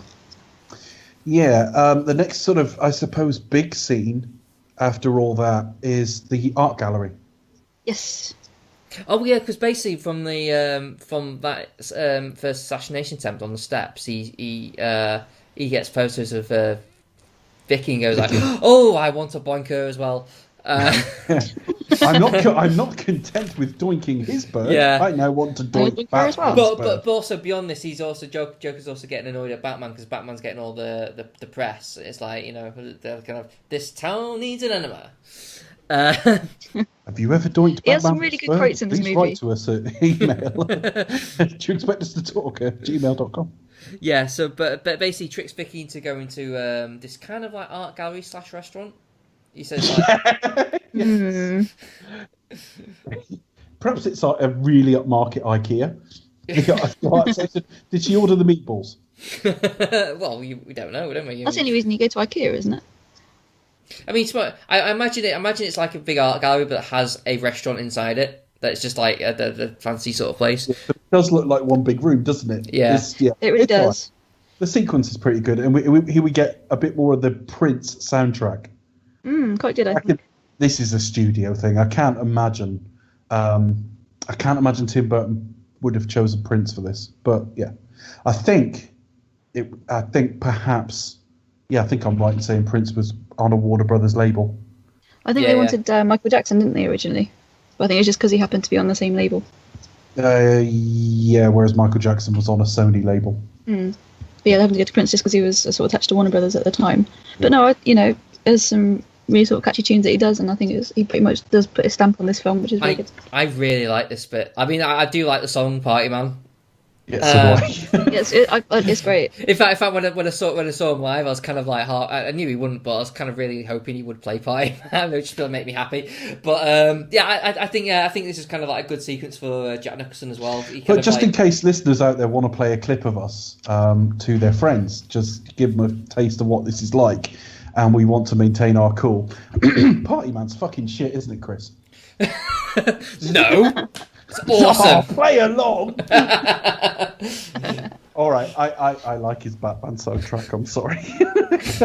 Well, you can kind of just like avoid bat dances at the end. You can just sort of stop, can't you? Oh yeah. That's a sort of cheesy bit at the end, but these two, the tracks that are kind of used in the film itself. Scandalous. I like the fact all these like henchmen get right into like fucking dancing and fucking moving. They do. They have, get the big on. Particularly the guy who like paints a bit on, then sort of dances backwards a bit. I mean, you get the impression that like working for the Joker must be kind of fun. Yeah, It has to be. They forget to smile. But one of the things I noticed is that a lot of them seem to have facial scars. Like they have to have like scar them or disfigure them in some way. It's kind of odd. Not really backing up your argument. It's fun. No, well, here's the weird thing. Well, like the thing about Joker is it's really kind of like it doesn't make much sense when you think about it. How on earth does he get anyone to ever do anything for him? Because if he's one of these like random guys who will just kill you on a whim just because he thinks it's funny. It's not like you can buy his loyalty. Yeah. With your effort. Yeah. You just. I mean, the only way it would work in the case of like it would just control you by sheer fear. You know, just like which I can't. Whereas they don't look that frightened, do they? At this point. No, they all love it. They're all like, you know, with him. They all get like their nice their company jackets. All, you know, all the rest of it. Sorry, I just had an Alan Partridge image then. I imagined them all having Castrol GTX written on the back. He gasses everyone there, and he's got Vicky there because she thinks she's meeting Bruce. Yeah. And Bruce gets a message saying she's running late, and he wasn't meeting her. So that's how Batman knows to go there. And he gives her a little miniature gas mask. Yeah. And everyone else is gassed. Which, if this was R-rated, that could be really nasty. I thought about that tonight. They're all lying there dead. That's a bit grim, isn't it? It could be grim. In reality, obviously, the place would stink because they'd all void their bowels. But we'll yeah. The gaslight goes away quickly, doesn't it? It does. Maybe that's why it's not R-rated. But yeah, it's one of those things where I was hardcore. I was 12. We just see like all these people like, oh my god, all those innocent people have just died. Yeah. Okay, that's pretty brutal. But so we also see that he has. We also know that we know that Jerry Hall's character's dead now. No, that's later on. I thought that was here. No, that's no. That's much later on because you see she turns up wearing a mask, doesn't she? Was that spoiler alert? She's disfigured. Yeah. He's basically sprayed acid at her face. Yeah. I don't think her disfigurement is that bad to warrant. It's literally just a bit over an eye, isn't it? I'm like, Yeah. But it was enough that she had to downgrade from Mick Jagger to fucking Rupert Murdoch. She likes the older man. But yeah, she tries to kind of like get information for Batman, and he does try to disfigure her as well. She's a smell my flower, and so kind of like, which is like you're in love with this girl and think she's something beautiful, and you want to throw acid in her face. Yeah, I know. But okay, well I guess it's Joker, isn't it? He's crazy. So Batman bursts in. Yeah. Hold on, and where does he get these wonderful toys? And then you have a bat chase, which was in all the trailers. Yeah, and you basically get a big chase in the Batmobile. Yeah. What do you reckon to the Batmobile here? I love the Batmobile.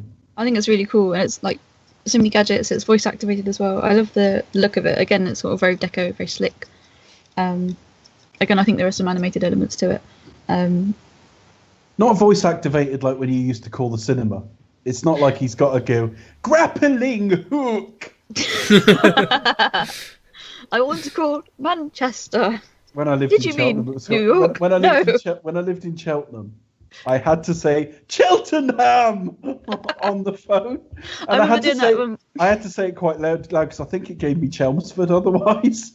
So I had to say, not only could I not say Cheltenham, but I had to say Cheltenham, but I had to say it really loud as well. I remember doing that for my dad did in Chippenham. It's like Chippenham. Salisbury. I want to see Unbreakable at Cheltenham. Did you mean Gladiator in Birmingham? No. Unbreakable in Cheltenham. I'd often be quite hoarse by the time I got to the cinema. At which point you think I might as well just shown up. Yeah. It's probably a good thing that you don't have to phone them up so often now. Jesus. See, now it's better because I can go to the internet and type in Cheltenham. now you just got apps and shit. You can just press a few buttons. Nowhere near there anymore. I'm just going to press this button. Mouth.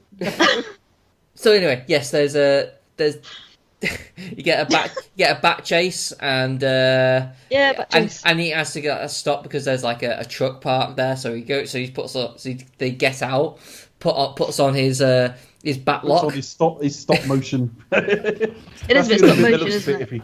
Just a little bit. Yeah, it looks a bit. I think that's really cool though. Yeah, it looks a bit funny seeing both him running down the street like in front of everyone. Then we'll go, what? And then, and he has a fight with a few of them. We get the guy with the swords going. Ha, ha, ha, ha. I think that's a bit racist. Yes, Becca said we need to show that's just your impressions. Yeah. Well, it's in keeping with those sort of films of the time, isn't it? I think. Yeah, it's fat shames her. But it's the Indiana Jones thing, isn't it? It's the but exactly. I can't have expected him to pull out like a back gun or something, or just because it was it's recently been on TV over here in the UK, this past weekend. I kind of thought, is it going to be one of those sort of scenes, Yeah, well, he does have a little bit of a fight, I guess, but he does just kick him. And literally, this other guy is coming at him with a million moves, and he just goes. Oh. Yeah, and he fat shames Vicky.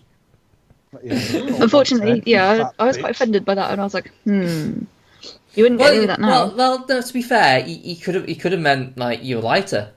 There's no, but I know I'm trying to be objectionable. The way you said it could easily have been taken the wrong way, and it's just you wouldn't get away with that now. She does take it the wrong way. Anyway, let's gloss over that point. Moving on. Go on. Sorry. Otherwise, we'll be here forever discussing the politics of Batman, and no. No, I was moving on quite gently to sort of anal there. That was nothing to do with it. Yeah, so he takes her back to the Batcave, and I like that. What I really Just looking like at is it, he's sort of side-eyeing her. That's really cool. And but he has a like really convenient flashlight to kind of flash in her eyes when they try and like. Get... I thought that was kind of like a handy little gadget. And yeah, so he takes her back to the Batcave, gives her like, tells her like, oh, this is what Joker's doing, report it back to the press, blah blah blah, and yeah, he's synthesized a cure, hasn't he, or something? He has, and yeah, he's managed to find out the cure. So What- I think that's quite interesting. The sort of meeting between like Vicky and Batman as well. I think that's quite. Takes the film from the camera and then basically, yeah. yeah, she's See, I think that's a bit pervy because when she takes a photo, she obviously puts the film down the front. So I'm kind of thinking, It's a bit Bill where have Cosby his hands because been? wakes up a bit kind of groggy, doesn't she? Yeah, Well, that just very rapey. to me. I was like, I was gonna say it He is should wear cozy sweaters in It this. is a little bit weird because he basically knocks her out and then she wakes up next morning lying on a bed face down. I just think, Yeah, you think, what's he been up to? And why face down? Very suspect. Very suspect. It's very dodgy. Certain elements of the film are very dodgy. Gave her a mug of bat coffee. Sorry. Back for a hypnol. Had a pudding pop. It wouldn't happen today. New Bat Coke. Promised to a role in Batman Returns. Entered her for a couple of years. So anyway, she's got the thing to sort of mass. Oh, I'm getting confused with Batman Begins there. The thing to mass produce and that. But yeah, so he's worked out what's going on though, hasn't he? Yeah, and it's obviously, Joker's not too impressed because he's just kind of ruined his plans. And How dare he? Yeah, how dare he? I was going to take her to Cheltenham. Yeah, so basically we get like Joker's pissed off. Alfred suggests sort of like maybe you should tell us if you feel this way, and then Bruce. You get the scene where he goes back. So after as Batman, he just dumps her on the bed, leaves her. He kind of returns back as Bruce Wayne, thinking like, I might as well. I think I'm going to try and tell her that I'm Batman. That's right, yeah. Yeah. So obviously, literally, probably just not long woken up from being passed out for. I don't know. I mean, we don't know. Few hours. Yeah. Probably. Don't know how he managed to do it with her bra misaligned. And he kind of goes in with the intention of trying to tell her that he's Batman. This is where kind of Keaton goes a little bit all like the comedic kind of goofy kind of guy, but he does say, "Sit down and shut up." You're a nice girl, I like you a lot, but sit down, shut up. Which I kind of odd line. But then Joker interrupts the whole proceedings. I don't really like this scene very much. It Do you seems not? to go on forever. Yeah. Seems to take for ages as he tries to tell her. And then he starts telling the Joker some story. And then he launches 1,000 memes with "Let's get nuts." That's brilliant. Yeah. That's I like that, but I think that there's also the element of the fact that there's a dark, crazy edge to Bruce Wayne, though, that makes him... That's what Burton's going for, isn't Yeah. it? They're both down. Let's get nuts. And obviously that's the bit where he sort of reveals that Jerry Hall's jumped herself off in the window. That's it, yes. He can't break... he can't break an omelet without breaking eggs. That Can't whole break thing. an omelette without Making eggs. And yeah, so is it wise for Bruce Wayne to sort of go like, "I know who you are," to Joker? Obviously, does it really I don't matter? know. I don't get the logic of this scene at all. I imagine he's just kind of goading him to shoot him so he can get out. Maybe. Maybe. But yeah, so. Yes, he challenges to the fight, and the devil and the playable light as well, which kind of like goes, "Oh, you killed my parents," which to piss off loads of comic book fans. Ever since it's like, you made Joker kill you, which apparently wasn't the screenwriter's intention. That was like a Tim Burton decision. Yes, yeah, it was they were Joe sort of chill in an earlier draft. Yeah.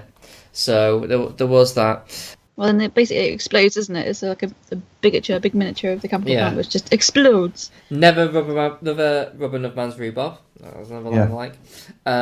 Oh yeah, that's true. Yeah, so this is when he figures out it's Joker, and then so basically we get the scene where like this is kind of like where the film really starts to fall apart, especially in terms of how it's plot and how it serves its characters.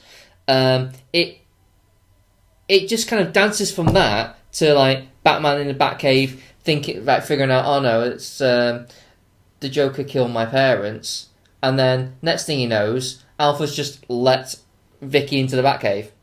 Yeah. And it's just like, well, where the fuck do you get off, old man? Go and work at B&Q. Well, but where's the exploration of that? Like, where's the how we come to those conclusions? And plus, it's just kind of like there's no shock element to it as well. It's just it's just like, oh, right. there's Vicky. Oh, so you're Batman? Yeah, all right. I know, but the film is starting to nosedive. I mean, it is. It's given us a fantastically gothic city. It's given us a lovely vision of the Batman. It's not my favourite look for him, but it's more along the lines of what I do like. And the third act is a mess, and we're about to sort of enter that now. Yeah. Well, basically, Joker. We get through this, but then Joker sort of decides, I know. Well, I'm going to change my PR, and I'm gonna go from like murdering God knows how many people to, I know, I'm gonna give away free money, and people actually buy this shit. I know. It's like they're not part of you. He's appeared on telly saying like you could well die if you buy my stuff in the wrong order. But okay, fair enough. Yeah, and they turn up for free money, and it's a big kind of. It probably explains why there's such a small crowd. I know it's a carnival of, It's kind of I've had bigger sort of dining tables, but it's yeah. I mean, but we get another Prince song. Trust. We do trust. And Batman's in the Batwing. Yeah. Batwing. Or Batplane, as I call it. Yeah, and then so Kel surprise, Joker decides to gas everyone. It's just like, surprise, surprise. Yeah, as you said. Now, when this was being written, we were in a writer's strike. Sam Hamm was replaced with other people, but they made this up as they were going along. And John Peters, at the time, he of the giant spider in the third act, was kind of making this up, helping to make this up as he goes along. And he was having a fling at the time with Kim Basinger. And it's reported that Jack Nicholson got so fed up with this whole church stuff and going up the stairs and where are we going and what's the end game of this, that he actually said to Kim Basinger, he said, can you tell that bloke whose cock you're sucking to fucking find out what we're doing? Heartwarming memories. I think I like Jack Nicholson just a little bit more for saying that. Yeah, they were all pissed off with this. They made it up as they go along, and yes, there are sort of bits of Vertigo in it, and it does come to kind of a natural conclusion. Chris, you'll see Vertigo in the next year or so because we'll cover it for. Oh yeah, I've seen it. Yeah. Okay. There's a bit of that in there, but I think that's all like retrofitted. In that once they started filming that, they went with a bit of that, but they started heading up the steps with no idea of what they were going to fucking have them do when they got there. So it's all very much like... it is. And actually, it did look like she was going to suck his cock at one point. Didn't it? She started kissing his arm, and as she goes to drop, Batman turns. Yeah, exactly. I mean, like... Yeah, I mean, I do kind of think it's I like the aesthetic of this big church being like a big skyscraper. Yeah. And it's just kind of, and I think kind of like the before that the fight with the henchmen is kind of fun. Well, it's not that popular with elderly parishioners. No, but Joker's there like sort of with Vicky, and Vicky's kind of just there helpless, not really doing much. Like she's not really resisting. She's just kind of like screaming at everything. She's wise not to, and the whole buttering him up thing. Yeah, I'm totally on board with. But there is certainly something in the way it's shot that it looks like she's about to take it a stage further before Batman turns up. As if to say, that's where she's leading. She's like sees Batman's like finished fighting everyone, and is like, so she kind of like, I'm going to work as a distraction. So I think she probably was kind of like, yeah. She goes to tell Batman, I'm gonna this make isn't him what think. it looks like, and he's like, you got your mouth full. Don't talk with your mouth full. She's wiping like white makeup off her lips. Oh, dear. Hey, I wonder if it's completely reversed. I wonder if what he shoots is kind of flesh coloured. Becca, thoughts? Closing thoughts? No thoughts on that. No, it just all descends very quickly. I think you can, like you're saying, you can really tell that it was just made up on the spot, and they were doing it as they go along. It's not a shock to find this stuff out. But, no, it's really not. I mean, it kind of, there's some kind of visual effects as well I'm going to use. Yeah. And there's a scene following on from the factory explosion where it's obviously a model shot. It's just literally, I mean, I can't find the words. But no, it's really obviously a model shot, and you just think, really? Yeah, I don't mind that. That's kind of like it's part of its charm, isn't it? I guess.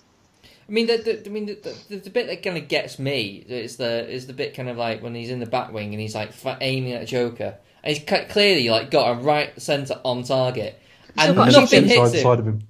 And he still misses. And it's even those two missiles, and it's like there's no even like kind of like force blowback from it. It's no like he gets caught by the impact or anything.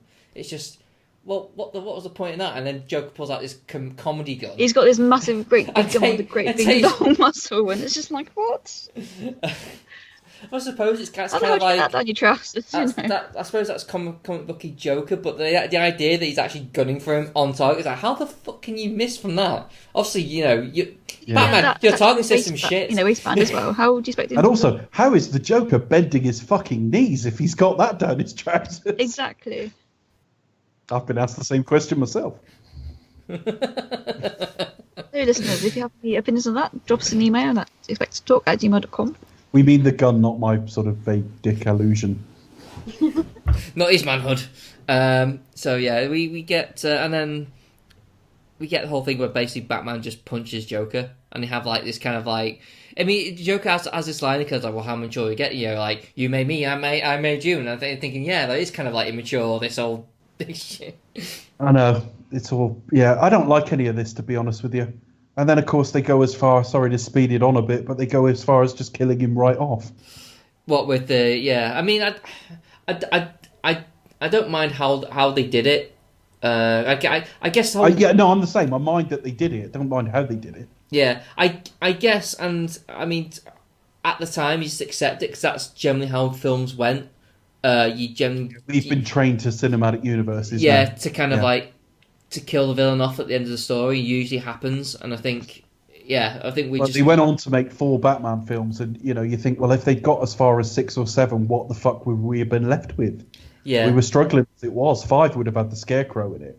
Well, I think we were talking about possibly with the new, like the possible sequel to Batman and Robin of bring back the Joker. Somehow. Right. Oh yeah, but that was going to be hallucinations from the Scarecrow. Yeah, I don't know. I mean, I'd heard, but I've probably heard. Yeah. Yeah, I mean, the third act is a mess in this film. Does it destroy it? No, I still think this is a good film. I don't. Do I think it's a good film? I do. I've always kind of liked this film. I saw it opening day, I think. And I remember being, it was good. And that was as a 12-year-old, where you think I'd be like, yes, best thing ever. And I've always been a bit like that about this. I think it's an important Batman film. I don't think we would have got anything that followed without it.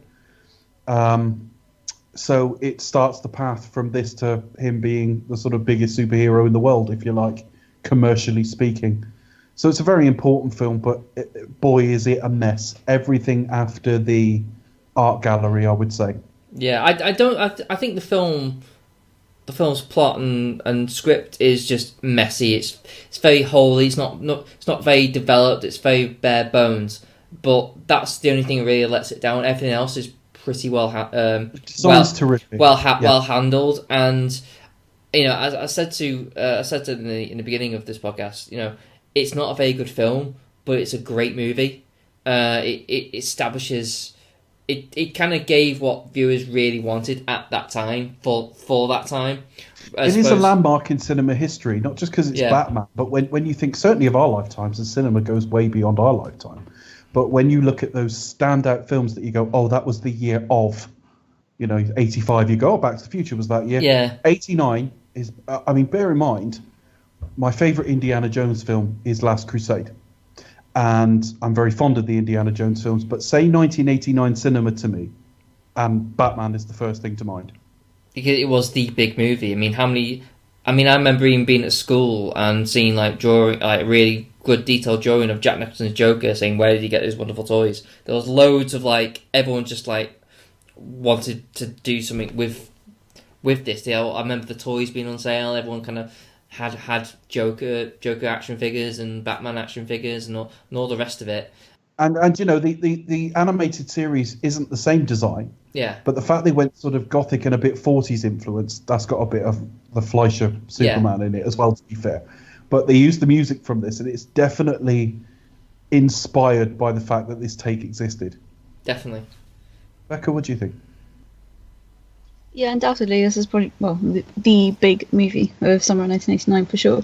And I still kind of think, had we not had this film, you wouldn't have the Nolan series, for example. I know there's also a lot of reboots around the kind of mid-noughties kind of period. But I think had we not had this, we perhaps wouldn't have the Batman that we have today. I must hold my hand up and say I don't dislike this film, but I would probably prefer Batman Returns. But no, I kind of view them as very much Tim Burton movies and perhaps not so much Batman movies. They're just Tim Burton movies that happen to have Batman in it. But again, that's no bad thing. Showing the origins of the character for sure, and they're very kind of trailblazing in terms of portrayals of the character. Certainly compared to Adam West's kind of very brightly coloured, comedic, very tongue-in-cheek kind of portrayal there. But no, overall, really enjoyed it. Didn't Adam West was thinking he might be cast as Batman in this? That would be a bit weird, wouldn't it? I don't know how I'd feel about that. It might happen. Adam West is still going. He might pop up. I say you should have just cast Roger Moore. Say cast Roger Moore and everything. Yeah. Just cast him definitely for sure. But it would be like for example, if Sean Connery had popped up in Skyfall, that would have been a bit weird. Well, I'm Batman. I am Adam Wee. You want me to lift him up and hold him right next to me? I need a stuntman. Come on, stuntman to do that. Or cast Roger Moore as the Joker. Where does he get those wonderful toys? Raise eyebrow. I think of all the actors, he's probably one that probably couldn't have been. He would have totally sold that. Never rubbing a punch rhubarb. I can't imagine Roger doing that. I just really can't. I can imagine him rubbing everyone's rhubarb, let's be honest. Well, doing that for sure, but I don't know. Anyway, having said that... But the special features pretty good in this film, I must admit. They are. Yes, they were, actually. About 3.5 hours of it, plus a commentary. Yeah, but really interesting the stuff. Abysmal lack of special features on the Rocky series, I'm really pleased that there's quite a lot on this one. But I found it kind of really engaging because it sort of gave you a glimpse of what Batman was as well as what the whole thing with the film was like. Having said that, the edition of the Rocky films I've got had plenty of special features on it. You had a cheaper version, Becca. Yeah, I had a different version, but I was just literally looking online as well for books and stuff. I'm sure there are loads out there, but I just personally couldn't find much. But yeah, I'll be sending that on now shortly. So, having said that, Roger Moore might have been cast. We're not in the know, Chris. What can we do about getting in the know? I think we need to ask Becca for some bat facts. Bat facts. Dun, dun, dun, bat facts. In the same vein as Sanchez. Sanchez. First choice for the Joker was Sanchez. He was too busy being Sanchez. He was filming in Cheltenham. I actually cried with laughter. That really, I was like, so I've got memories of doing the same on the only phone. No. It's really dated now, but the Seinfeld episode where Kramer is pretending to be movie phone is really funny. Oh my god, movie phone! I remember that. Oh my. Maybe it's on YouTube. Just that episode or just that clip. Right, people are dialing the wrong number and getting him. So he's got like the newspaper in front of him and he's pretending to be movie phone. It's really funny. But anyway, Bat Facts, Becca. Bat Facts. Bat Facts number 1. Obviously this film, well, Tim Burton's coming a very sort of like gothic look to it.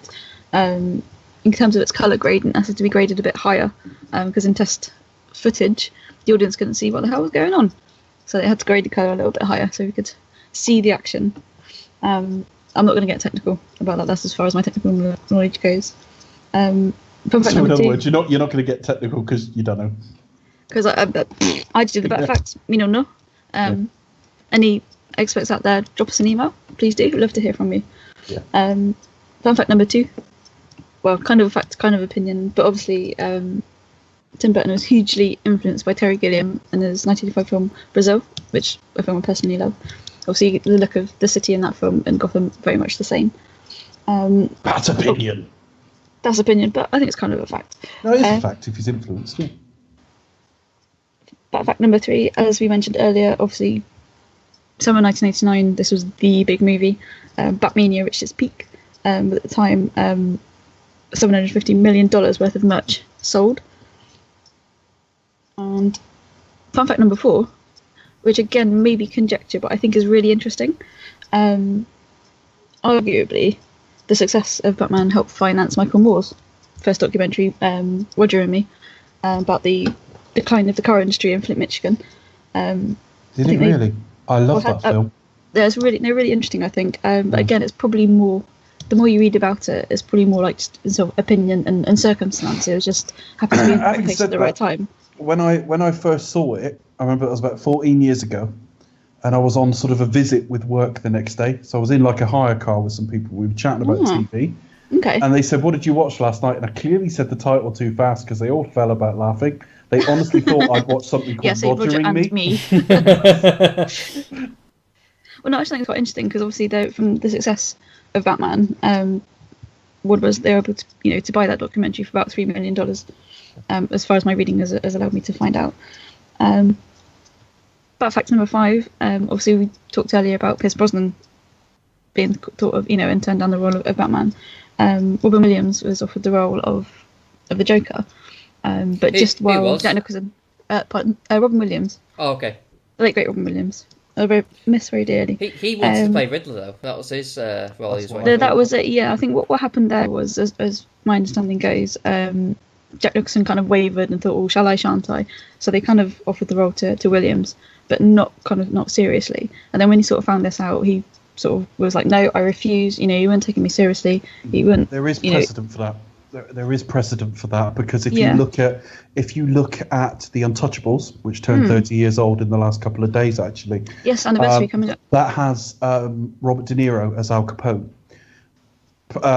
Now, what happened when he was wavering is they offered it to Bob Hoskins, who actually looks kind of a bit like he did in that film. Yeah. And they paid him $250,000 and said, "Look, we want him, but if we can't get him, you've got the role. If we do get him, keep the money." And again, there was very, very similar with Diamonds Are Forever with John Gavin. That's it. I knew it was John something. I nearly said John Glenn. That wasn't right. Oh. John Gavin. Yeah, it was the same situation. He got paid a certain amount of money and cast with no real intention that he would play the role. So I can believe that. I think Robin Williams is almost bordering on the too big to be put in that situation without it being an insult. I've always heard that it was Tim Curry was second choice. If Jack Nicholson didn't do it, it would have gone to him. I think Tim Curry would have been a better choice. You can say Jim Carrey though, weren't you? No, not Jim Carrey. Coming on to next week. Jim Carrey. That actor that no one knows about from Canada. No, Tim Curry would have been a better choice, in my opinion, than Robin Williams. Yeah, but and that's not to knock Robin Williams. I just think it would have been better. I don't know how true that is, though. Whether he was actually the guy in line waiting while if Jack. Well, we know first choice was Roger Moore, which I discussed earlier. I just think that's interesting. That could have been. I mean, obviously Nicholson is known for that role, and he made it his own. But I think obviously, I mean, I'm big fan of Jim Carrey as well, and obviously you've got the Riddler later on, which I think is hilarious. He does show up, but I just think it would have been really interesting. He does show up for this Jack Nicholson. And being from the special features, he's in his interview, he's still enthusiastic and kind of proud of it. He still thinks of it. He talks about it now. I think he sort of views it as one of the best roles that he ever did, in his career, which is nice. I think it's quite nice for an actor to do that, something that he sort of looks back fondly on, rather than goes, oh no, it's so embarrassing. As well as making a shit ton of money on the merchandise. Well, exactly. Yes. He's got reasons to be grateful. 60 million from this. Yeah, because that was his deal. They managed to get him not for his usual salary, but a cut. No, very high salary. He got quite a lot of time off as well. Like he didn't have to be on set till quite late. He got quite a lot of perks for this film. Yeah. And he very nearly got blown by Kim Basinger if you watch that. If you look closely at the scene, you'll see here. So are we fully facted? Yes, I've only got 5 fun facts today. I think I might keep that. That's fully facted, folks. Fully facted bat facts. 2 of which may not have been facts. I think they were. I think they can. No, I was trying to look up. Literally, I just typed in Batman facts. And that Michael Moore one I thought was very interesting. Listeners, the process. They think you're, given these by God up on a mountain. Now, where possible, I will source them from my own knowledge, but sometimes I do have to go. Or bat alternate facts, as you're not too sure there. They're fake news. The fake news. Fake news. Oh my God, they talk to me about fake news. Bloody hell. Anyway. I might do like ones that I make up myself and ones that are true, and you have to sift. Yeah, let's not piss with a cracking formula. So I guess we're on social media now, guys. Where are we? Where can you find us? I'm at the Pasty Kid 1976 on Twitter, where I spent most of the last night complaining about fucking politics, but I don't normally do that. It's normally dick and fart jokes. What about you, Chris? I'm hardcore film analysis, of course. Yeah, you can find me at Cinetronics, where I barely tweet these days, and you can find my website at Cinetronics Good Day, which I primarily only upload this podcast. So if you're listening to it, it's not really much point. But yeah, there are others there. There are others there, and hopefully there will be some more coming soon. Coming soon, yes. If not, I'll be on it in about the autumn because Chris will go fuck by the time we did one. So look out for mine and Chris's summer review. Annual podcast. Yeah. Annual review. Well, that's good. That sums up I've been everything. on the last 3 and it was ad hoc every time. So. That's the best way to be, I think.